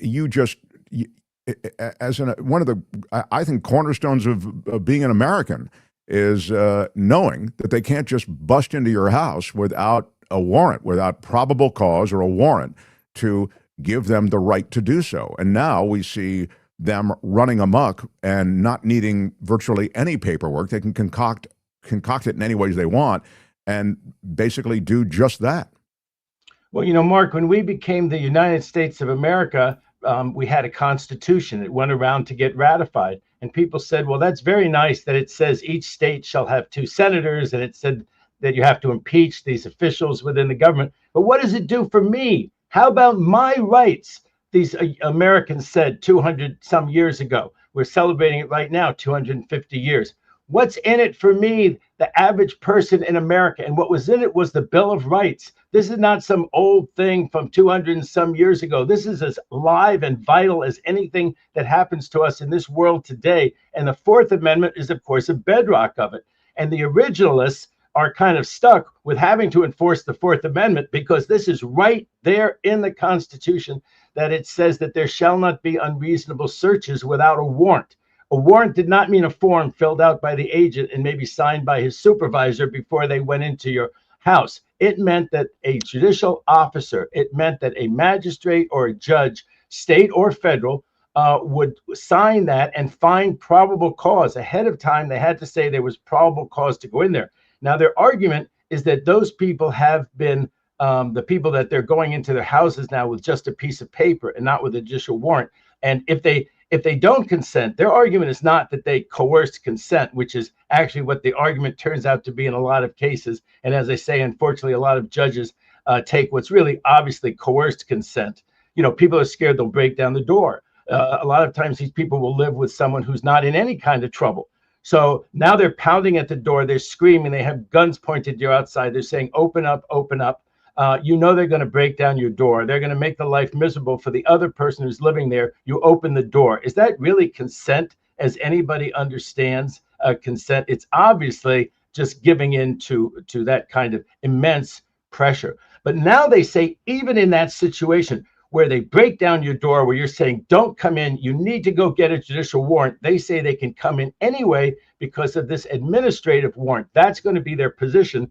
That's going to get pressed in the courts. And I think one of the problems just practically is that a lot of those people have been actually deported from the country. They're going to be probably sent out of the country. They may not want to be in horrible detention facilities, even if they can get a lawyer to fight about the fact that the search was illegal. And then there's the whole issue that even if the search was illegal, yes, they can get the money for busting down the door. Maybe they can get some damages for the psychological harm that was done to the person there who wasn't even subject to apprehension. But what remedy is it really going to give to the person who was going to be deported or who's going to get deported? And so you're saying the fundamental thing, which is that the person who wants to stay in this country, that is not going to be cured by any kind of court case. It may just, it almost, when you talk about it this way, it almost sounds like a small claims type situation. Yeah, we'll repair the door and the agents came into, but you're out. But we care about what we care about as citizens and non-citizens, immigrants and non-immigrants, all of us in this country, is that we have a Bill of Rights. We have a Fourth Amendment that's vigorously enforced, that your home is your castle, that they cannot come into your home, even if you've been ordered deported by a judge 3 years ago. The idea that now you're this person who has no rights, your home is not your castle, they can go in there all the time. I mean, it's really ridiculous if you think about it. Someone who's adjudicated to have broken the law in some other context, they can't go into his or her house without a judicial warrant. Why on earth can they go into these people? And it goes back to like Stephen Miller's and these other people's belief that these people in this country, if they're not legally here, have no rights. Guess what? The Constitution says the exact opposite. When you come into the United States, when you're in the United States, you have a panoply of constitutional rights. That's what makes us great. We don't have second-class people running around with absolutely no rights, and you could smash down their doors. And if you live right next to the person, they can smash down that person's door. All of us as Americans are shocked and shamed by that. And these cases will be fought in the courts. I think hopefully they'll get a class action, which says that that cannot be done. But I'm saying the individual person is going to have a lot of trouble getting an effective remedy if they have actually been deported. Of course, they'll make a lot of mistakes, ICE. There won't be a judge or magistrate actually looking at this to make sure that you're not the wrong Juan Gomez. And when they break down the door of the wrong Juan Gomez, or they break down the door of someone who wasn't actually deported, but whose case was pending, that will, of course, lead to some judicial remedies and cases. They did just that. They went on a cruise ship and pulled out somebody, literally, they had the name Gonzalez or something. I mean, and I mean, imagine, this guy's on vacation with his wife. or girl, I don't know what the relationship, girlfriend, whatever it was a vacation, and they go in and they take this guy. I mean, this is insanity. It turns out it was the wrong guy. It's just some other guy named Gonzalez, you know? So it's exactly what you're talking about, David. And what I'm encouraged by, I guess maybe with a small e, because it's just such a mess, is the class action, because that would be the one thing to really challenge this entire policy, which is clearly unconstitutional. It's probably being challenged even as we speak. There's probably lawsuits around the country.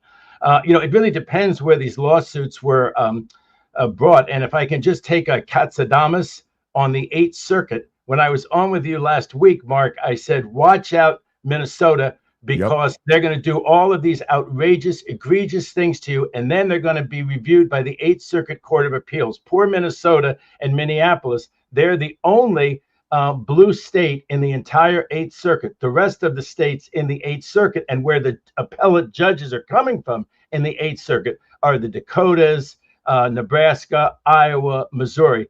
And indeed, 3 judges from those places just put a stay on the ruling of the Minneapolis judge. She had ruled, the federal district judge there, she had ruled that they couldn't use some of these non-lethal devices that were so destructive and that they were using. They couldn't go after the protesters in a certain way. She had reined in so that they acted appropriately and constitutionally toward the protesters. That was stayed, that was stopped for the moment by the 8th Circuit. So boy, Trump is spoiling for this fight, and he's spoiling for this fight in Minnesota because there's a very conservative pro-Trump appellate court that hears any decision that's rendered in the trial courts of federal trial courts of Minnesota. I thought of you because of just that. I mean, this is not a layup for anyone who wants to oppose Trump and Trump policy.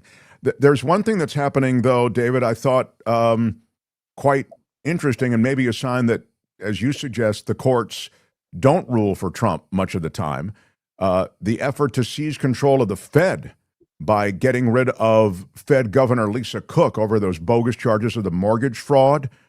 They get those charges due a lot of opposition now. This is a Supreme Court case, and it seems, and you'll have to, this is why we talked to you, that both conservative and liberal judges are not so warm to the idea of there being cause in this case to fire a Federal Reserve Board governor based on what looks to be, these cobbled together mortgage fraud charges. It was just, it's flimsy at best, but it was just an effort to get rid of a Fed board governor and to take slowly control of the Fed. Can you speak to the Supreme Court and their disposition on this? Well, that was just yesterday, Mark, and the oral argument went very poorly for the Trump administration. One thing that people have to understand about the U.S. Supreme Court, and it's kind of difficult when it gets batted around in the political arena and they do so many awful things like the Dobbs decision overruling Roe v. Wade and the grotesque, monstrous presidential immunity ruling, it's kind of easy to get this very stereotypical, they're just a rubber stamp for Trump. But this case, they sure weren't. And one thing that's hard to understand about the Supreme Court, but it's essential, is that they have so much discretion. They don't have to take cases. If you get convicted in the state court or the federal court, you have an appeal as of right. Okay, you have a right to appeal, and you have a right to have that matter decided by the appellate court. You don't have that right with the U.S. Supreme Court. The U.S. Supreme Court can take only what it wants. That's discretionary. That's what we say. They grant cert, and they only grant certiorari on very, very few cases. And they also get to define the issues that they want to take in that case. So they could have made this a very broad ruling, but it looks like it's not going to be a very broad ruling because they're not dealing with some of the really fundamental issues.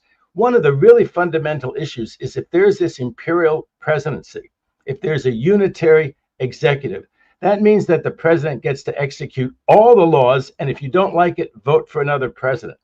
And on that theory, it looked like the U.S. Supreme Court over the last year was denying relief to people like on the commodity futures, not commodity futures, the Consumer Protection Agency, also with the FTC.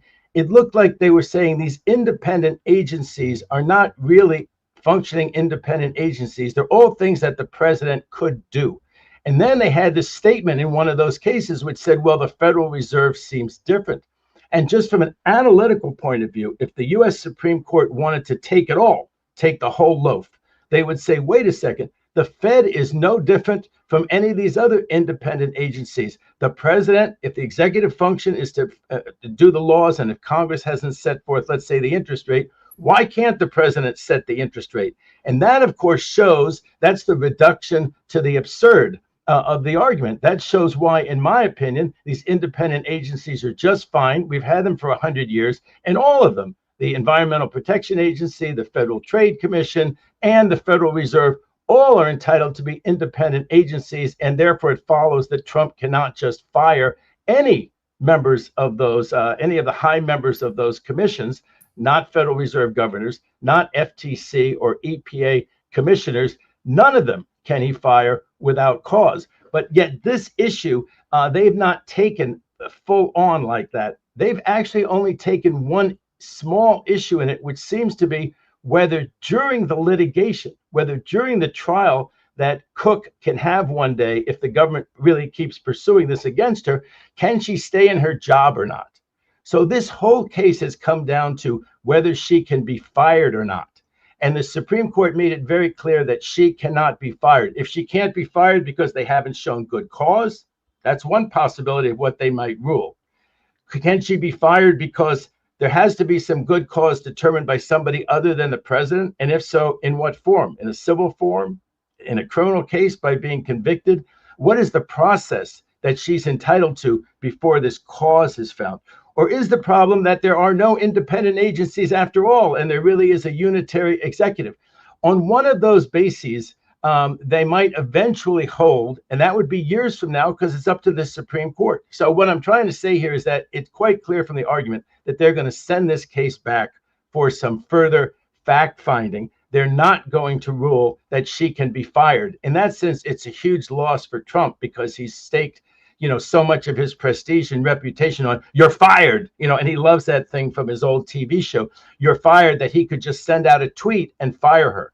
So the possible rulings in the case, which will all be against Trump, will be that she has to have some kind of civil process, which she hasn't had.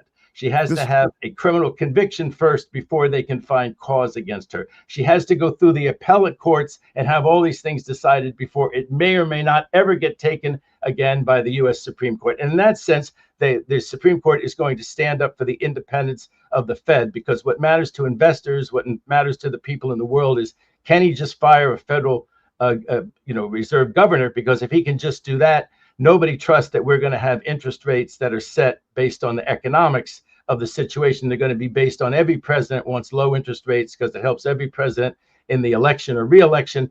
And so investors will actually lose faith. I mean, this is one that Wall Street is with the people that want to limit Trump's power because they realize that this is a terrible idea. But supposedly, last thing, the Supreme Court doesn't rule on terrible ideas. They supposedly rule on law. And of course, Kavanaugh kind of revealed the whole game here, where he said, this is a disaster for public policy. What goes around comes around. The next Democratic president will fire everybody on the Federal Reserve right away because they'll say, I found cause and I'm the one alone who can find it. And I just fired everybody because in my head, I found cause. Goodbye, all of you Federal Reserve governors. And these markets, the people who invest in Wall Street will freak out completely.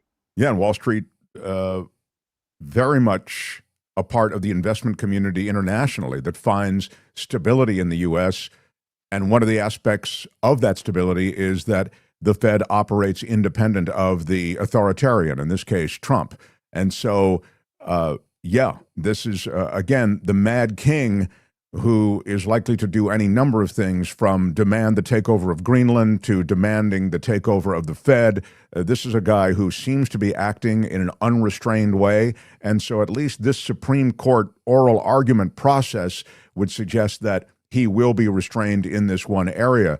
The other oral argument that seems critical is about tariffs, right? We have heard some rumblings through that process early on that and this is interesting because as you were speaking, I thought, well, this is distinguished from the tariff thing. They didn't say you can't impose tariffs now. They said, we'll rule on this. We'll take this case. But you've made the point here. So the tariffs continue, unlike the Fed firing, which didn't continue. They stopped it. They said, you can't fire this Fed chair. We're sending it back down, or it looks like they're going that way.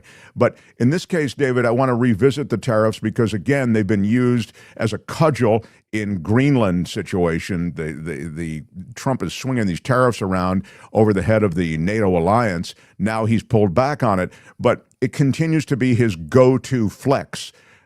You think that SCOTUS, based on those oral arguments, is likely to stop him on these tariffs and actually to reverse the tariffs that were already imposed?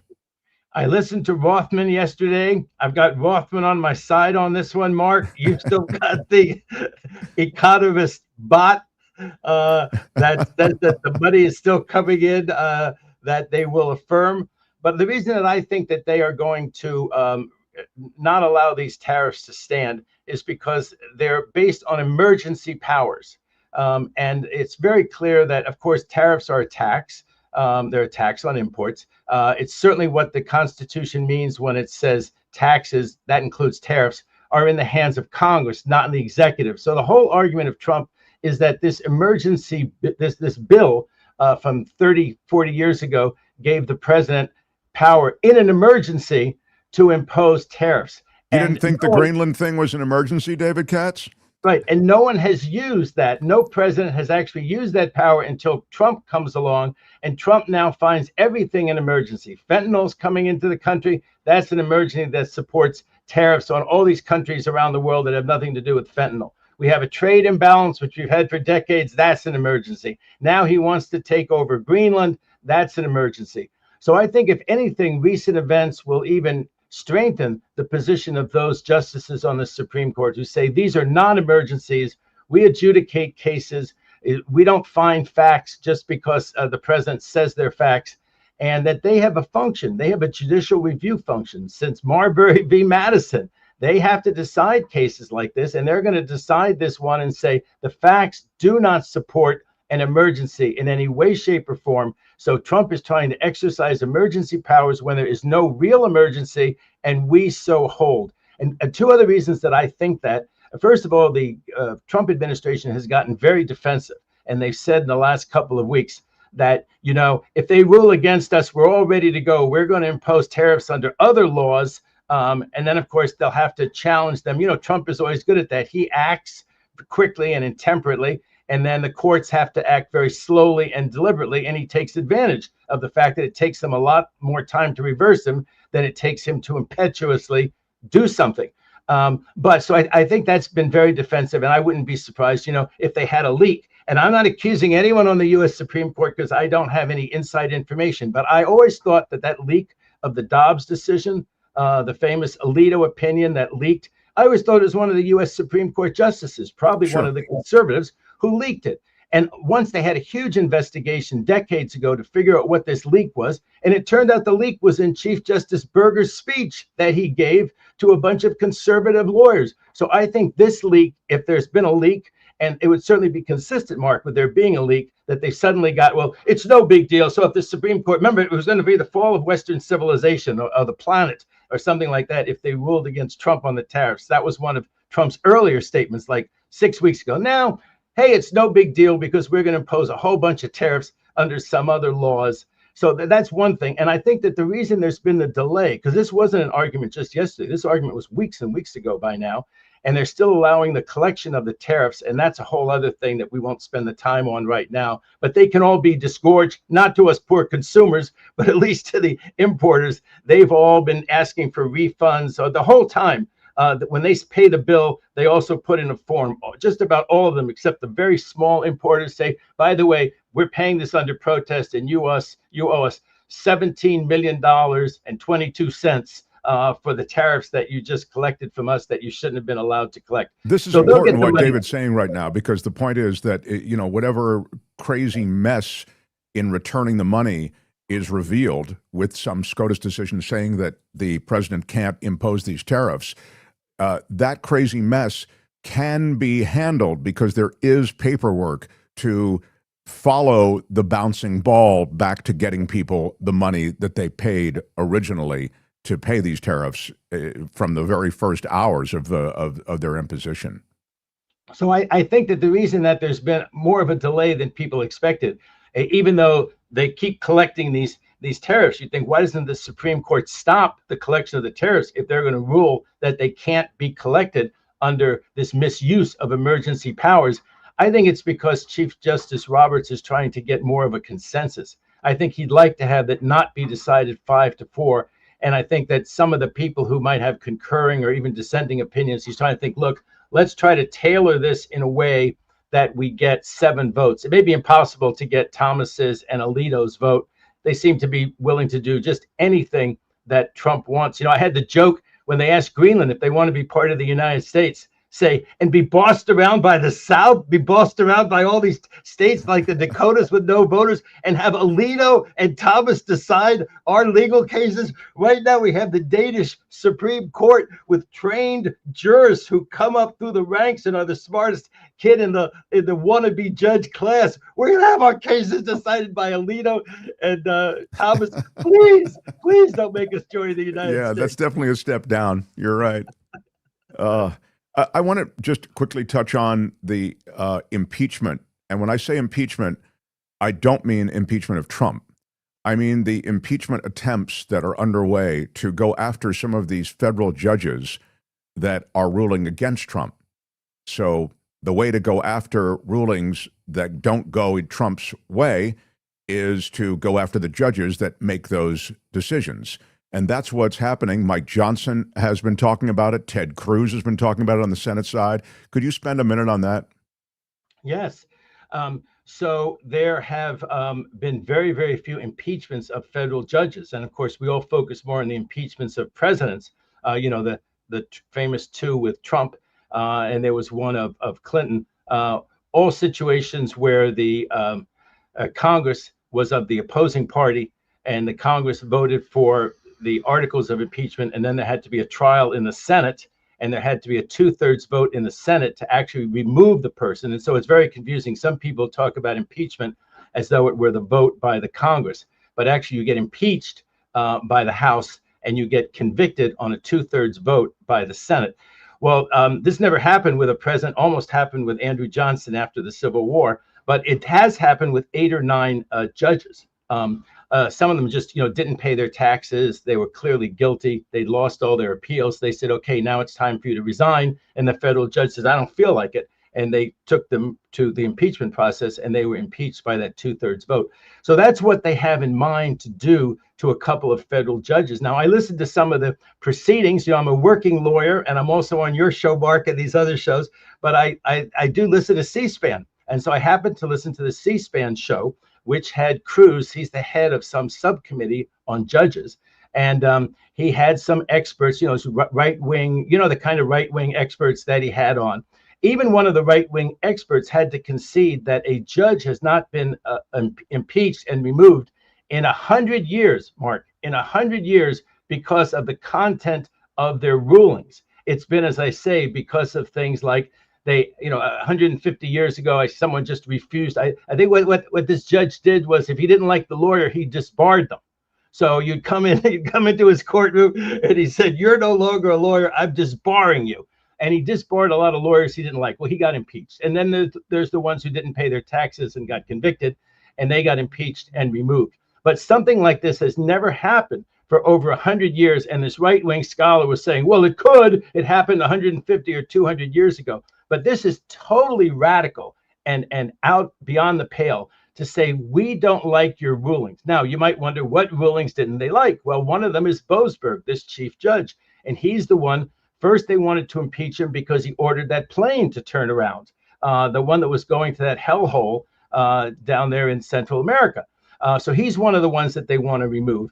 And then the other judge that they want to remove, there's a suspect, ended up getting convicted, who went to Washington, D.C., apparently with the aim of shooting Kavanaugh, Justice Kavanaugh.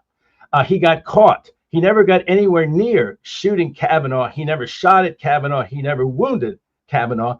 But he went there with that intent and he got caught. And the federal prosecutors wanted 30 years in prison for that person. This judge, the second judge they want to impeach and remove, I think it's a she gave an 8-year sentence. Now, to me, an 8-year sentence is just about fine. And if you don't think it's fine, you can appeal it and say that it was too much of a variance. And so it either didn't get reversed on appeal or it got, it either didn't get appealed by the government or it got appealed by the government and it was affirmed for that decision. They want to impeach her. She has no respect for the judges. She wanted to see Kavanaugh hurt. And I think the person was a transsexual.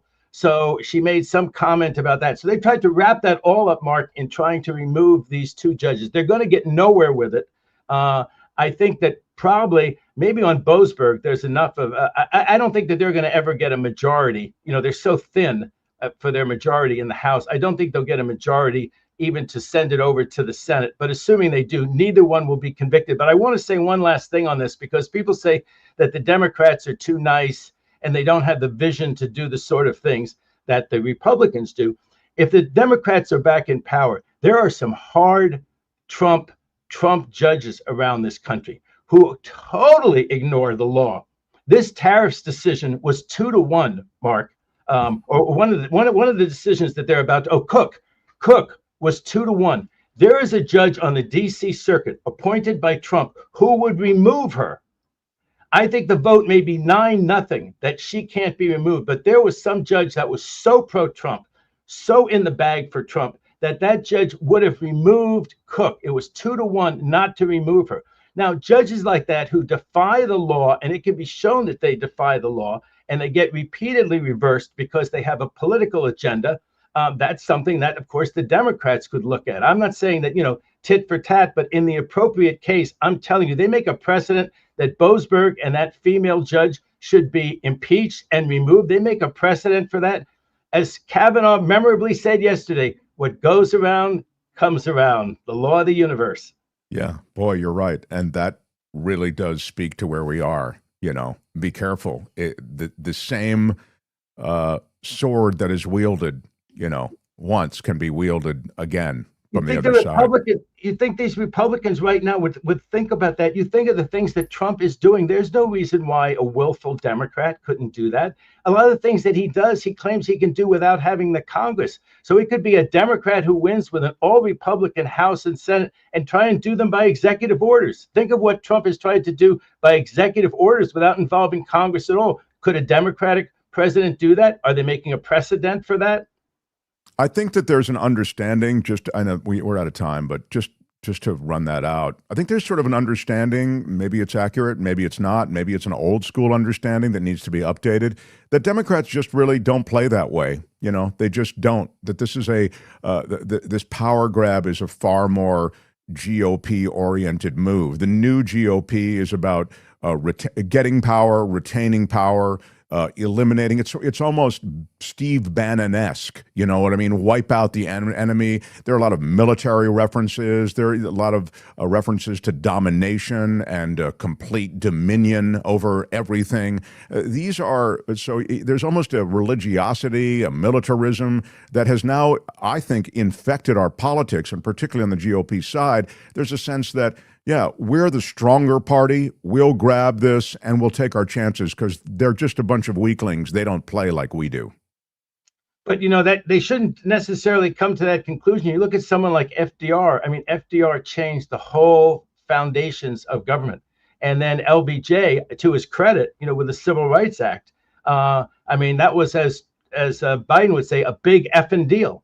The Civil Rights Act, and they changed America for the better. And there were some Republicans for it, but it was mainly over Republican opposition and Southern Democrat opposition at that time. I guess... I even think you could argue that Biden came in, he had to stop the bleeding of COVID. It was not a particularly favorable situation to be beamed into. And even if, I don't know, you could even, if you want to say that he was in a wheelchair in the hallway and didn't know what was going on, fine. Then the people who were actually making the decisions, I thought they did some very decent things for this country. And so I know that the decency is there. I think the strength and power has to be restored. But as you say, I mean, the party, and I'm glad you remind us, the party has historically stood up strongly for certain things and had strong chief executives, charismatic chief executives, which is what you need. So and made change that helped people. I mean, think back on FDR. One last thing, the Washington Post reporter. Oh yeah, let me just please speak to that. That's go ahead. Sorry. So they raided her house. They took her all of her materials. So they presumably got confidential sources and all that kind of stuff. The Washington Post immediately challenged it in court, and they got a ruling that the FBI and the government cannot read or review any of those documents until the federal courts decide whether the FBI had a right to seize them, whether that's a violation of her privileges and so forth. So that's a great outcome. That's a great outcome. The idea that, well, you could never unscramble the egg. The Washington Post dealt with it immediately. They went to a judge. They got a ruling right away. And so the egg hasn't been scrambled yet. If it turns out that this was all improper, they can give it back to her and the Washington Post without the FBI and Kash Patel ever sifting through it. There's also new decisions about DOJ and what DOJ did wrong. So I hope we have a chance to talk about that the next time that we're on there. I'm so sorry that we're just out of time now. There was a decision on DOJ. There's a major leak of Social Security information on DOJ. We'll talk about that. Yeah, and the Uvalde trial in which the former officer was acquitted over the police response. I wanted to get to that. So I'm anxious to. I have to table it for now, David. We're just over time. But okay, good to be with you. I'm so grateful for your input. I mean, you really do level set us in so many good ways, and so I really am appreciative of that. You can find David Katz across the media universe on all of these different radio and television stations, but here on Thursdays, you're so generous with your time, and I really value it. Thank you, David. If Musk and his minions are hacking my Social Security, that I am not, but the Godfather say, that I do not forgive. David Katz, everyone. Thanks, David. Right on. The Mark Thompson Show. Oh, listen, I don't know what's happened, Albert. It has gotten so late. I don't know what's up. I'm, Courtney, I mentioned to Courtney. Courtney is my better half. I mentioned Zellman's Minty Mouth, which I carry with me at all times. You already talked about it. Oh, yeah, we mentioned it. Okay. And I mentioned your name. There's never been anything like this. Yeah, so we've... oh, you already talked about it. Well, we talked about it, and you can mention it again because they are a new sponsor on the show. Yeah, but I was making sure. It really does work. I pop 3 at a time. I just... I like wash them around in my mouth a little bit, give it the minty feel, and then you swallow them. You don't want to chew them because they've got the parsley and they've got seed oils in there. Is it oils from the sunflower? Yeah, sunflower and parsley. You want to swallow it, but the minty coating you can take off and suck on in your mouth. Yeah, a little bit to kind of give you the a nice taste. Yeah. Clinically tested, it's the real thing. We, again, road tested it. Courtney and I did like heavy road testing on it with garlic, with onions. I drink coffee like it was my job. Yeah, and, it kind of is your job. And so you check it out if you want to kiss, if you want to get up close into somebody's space and speak emphatically to them or lovingly to them, you can do it. Yeah. Just make sure you have Zellman's first. Yeah, definitely get the Zellman's. Pop a couple in your mouth and make good things happen. Yeah. And use our discount code when you buy it. Zellman's Minty Mouth. Again, Zellmans.com, Zellmins.com, Zellmans.com, and we get 15% off, all of us, the first order. Yeah. With the discount code is MARK-T. Mark T. Yeah. Wow. If I listened to the show, I would have heard that you'd already talked about this. What? It's not easy They out do here. this to me all the time. I don't know what the hell they do it for. I don't get it. This is no picnic, no summer camp. It sure Courtney isn't. might be the only one that can get away with saying that. I am telling you, Kim has been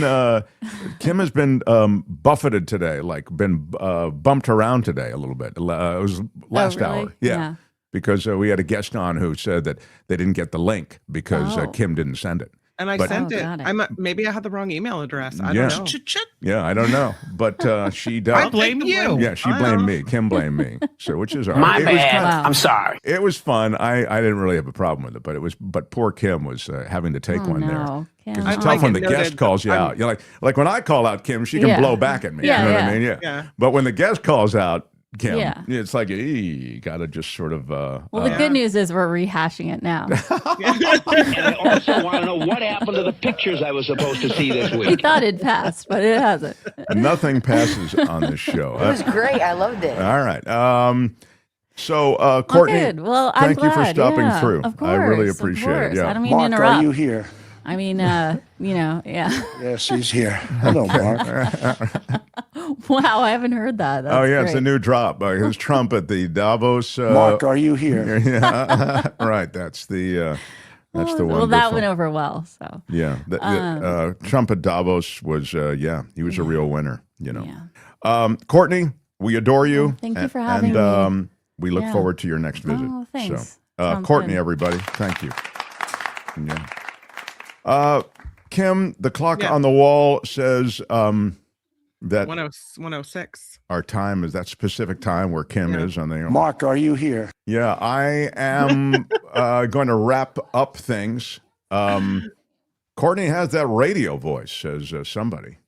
Rick says you have a radio voice, Courtney. Nice. So that's very cool. Yeah, good for you. One of us does. Well, you can see Courtney's charm is that she gives me unrelenting crap. So well deserved. Yeah, usually. Kim, what do you have? Anything before I sign off? No, I think you've pretty much covered all the big highlights today. No? Have I really? That's quite impressive. And that's not used to getting that. All right. Well, Albert, do you have anything, or should we wrap this up? Did we get to some super chats? Thank you, Albert. See, that's what I'm talking about. Albert, thank you. Why can't you be like your brother, Kim? I don't get it. I mean, your brother pays attention to the show. I was thinking breaking news, and the biggest story there's always of the an day excuse. She's always got an explanation, Albert. But Jack Smith. And so we'd already covered that. Okay, all right. Thanks, Smith, MT team. Milton Watkins, master book binder in Australia. He is our newest regular visitor watching live in Australia. Big shout out. Big shout out to Milton. Thanks, MT team. Got my merch. Bought an MT cap and Project 1985. It's 1984, he said here, but it is 1984.5. 1984T. We'll wear it proudly in Australia. Get ready for some pics. I love that idea. I love the pics. And I also want to know what happened to the pictures I was supposed to see this week. Them. You're going to get those pictures. And Milton really throwing around the support today. Nice. Wow. Anyone see Vladimir Zelensky's speech in Davos? It was very, very good, he says. Thanks for the $10. Play some of that tomorrow. Yeah, we'll play some of that tomorrow. A lot of the stuff that goes down today, big shout out. We have to kind of shoehorn in if we can get it on at all. Talking about the election, Musk getting to tally the votes seems a little bit sus, says the Cha-Cha Heels, especially paying $260 million to buy an election. Yeah, that was the amount thrown in that we know about into the Trump coffers. I agree. I think, and Musk, who, of course, had some reputational damage as a result of his association with the Trump government, dismantling so many institutions in government, from USAID to the EPA, et cetera. He got rid of a bunch of people at the IRS, at Social Security, et cetera. Never touched the Pentagon, though. Funny, never went across this. So concerned with government efficiency and waste, but never went to the least efficient institution and most wasteful institution in all of government, which is the Pentagon. And it's right there across the river, and he never went.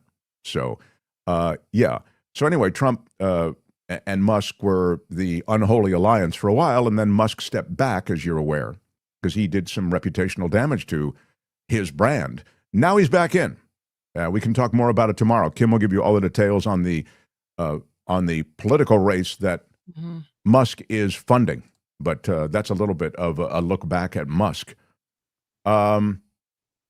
Trump had ICE detain a 5-year-old to blackmail his parents to come out of their house. Yeah, we had that story, and it is deeply disturbing. Deeply disturbing. Who gets the money for Trump's $1 billion peace board? Mike Mann. Thank you, Mike Mann, and a big shout out to you. Big shout out. With a $5 super chat. And the answer is, and this is going to surprise you all, who gets to keep the $1 billion that each nation pays to join the peace board that Donald Trump has put together? It's kind of it's competing with, but he says it's working with the UN. So it's $1 billion per member state. They've got about 20 members so far. Yeah, and but who gets to keep the money? Asked Mike. Of course, I think he's asking it facetiously. The answer, of course, is Trump gets to keep the money. Of course. Yeah. Saudi Arabia pays cash. Saudi Arabia is in the group. I think. Who are the countries in the group? Real quick. We know that Saudi Arabia, Belarus, Hungary, Pakistan are among the 20. So it's not our traditional allies. I'll say that. Yeah. And the New York Times is reporting that regarding the Board of Peace, one man has the power to veto decisions, approve the agenda, invite the members, dissolve the board entirely, and designate his own successor. That would be Donald Trump. Wow. Unreal. There's never been anything like this. Yeah. Mark, are you here? Yeah. Alternative NATO that he controls, you know? He's got a lot. Mark, are you here? Yeah. Yeah, we talked about the data breach. I mentioned the Doge data breach. I'll just mention it again on the way out. We can talk more about it, but it's huge. I told you, and I was kind of crowing about the fact that I was screaming about this when Doge was turned loose on government computers and particularly in Social Security. Also voter rolls. And of course, they did exactly what we said they would, which is they cross-referenced the two, they scraped data, and it was all in an attempt, at least in part, even after a judge's injunction was ordered, they continued to do it to gain information from Social Security that pertained to the vote, that was relevant to the vote. So this is what's going on. So, Mark, are you here? All right. The Wes in Florida says, I saw this on a website. I like anything that starts with, I saw this on a website. Putinism abroad always morphs into Putinism at home. And we chose this path. Why? The price of eggs, this is Wes in Florida. Yeah. I mean, kind of wrote in. I think it was the price of eggs is a little bit of a smokescreen. I think there was more going on with the Trump than that. And Lucy McAllister, my favorite McAllister. How about a big shout out? Big shout out. $20 super sticker. Thank you to Lucy. Lucy McAllister, my second favorite McAllister, says, Dan, nice donation, and thanks so much of it. I am... Mark, are you here? I'm going to wrap things up, though, and I did want to mention, and we can talk more about this, that, whenever we look back at the last election, I think there were a lot of things playing into the last election besides just the price of eggs. But the price of eggs got to be sort of the thing that we talked about. But I think there was a lot more in the way of backlash that MAGA country and a lot of Republicans and even, as you know, members of minority communities like the Latino and even Black community either didn't show up or voted for Trump. Richard Delamater, geez, what a day. Turn your head and cough. Big shout out. It does feel that way, doesn't it? Thank you, everyone. Epstein files, stay on this. Don't let them skate, says Ron Cook. Yeah. Trump is not the fastest squirrel in the forest, says I've never heard that before. Trump is not the fastest lizard on the patio, says Scott. Okay, everybody can play this game. Anyway, Albert will have the podcast up right away. We didn't have Tony with us the last couple of days, so there's been a delay on the podcast. But now, with Albert back in and Tony coming back in on Monday, when those guys are here, the podcast goes right up right after the show. A couple of you have emailed me about that, so I wanted to let you know that I've received a lot of positive letters. Get that back to normal. All right, so tomorrow, what are we doing tomorrow, Kim? Tomorrow it's Friday, and we have... it's Friday, and... Mo I'm Shadow Kelly, Stevens for The Mark Thompson Show. Michael Schur, Friday Fabulous Florida, Michael Snyder. Out of time. Bye-bye. I love it. Sounds like a good show. I'll show up for it. Mark, are you here? Until tomorrow. Bye-bye.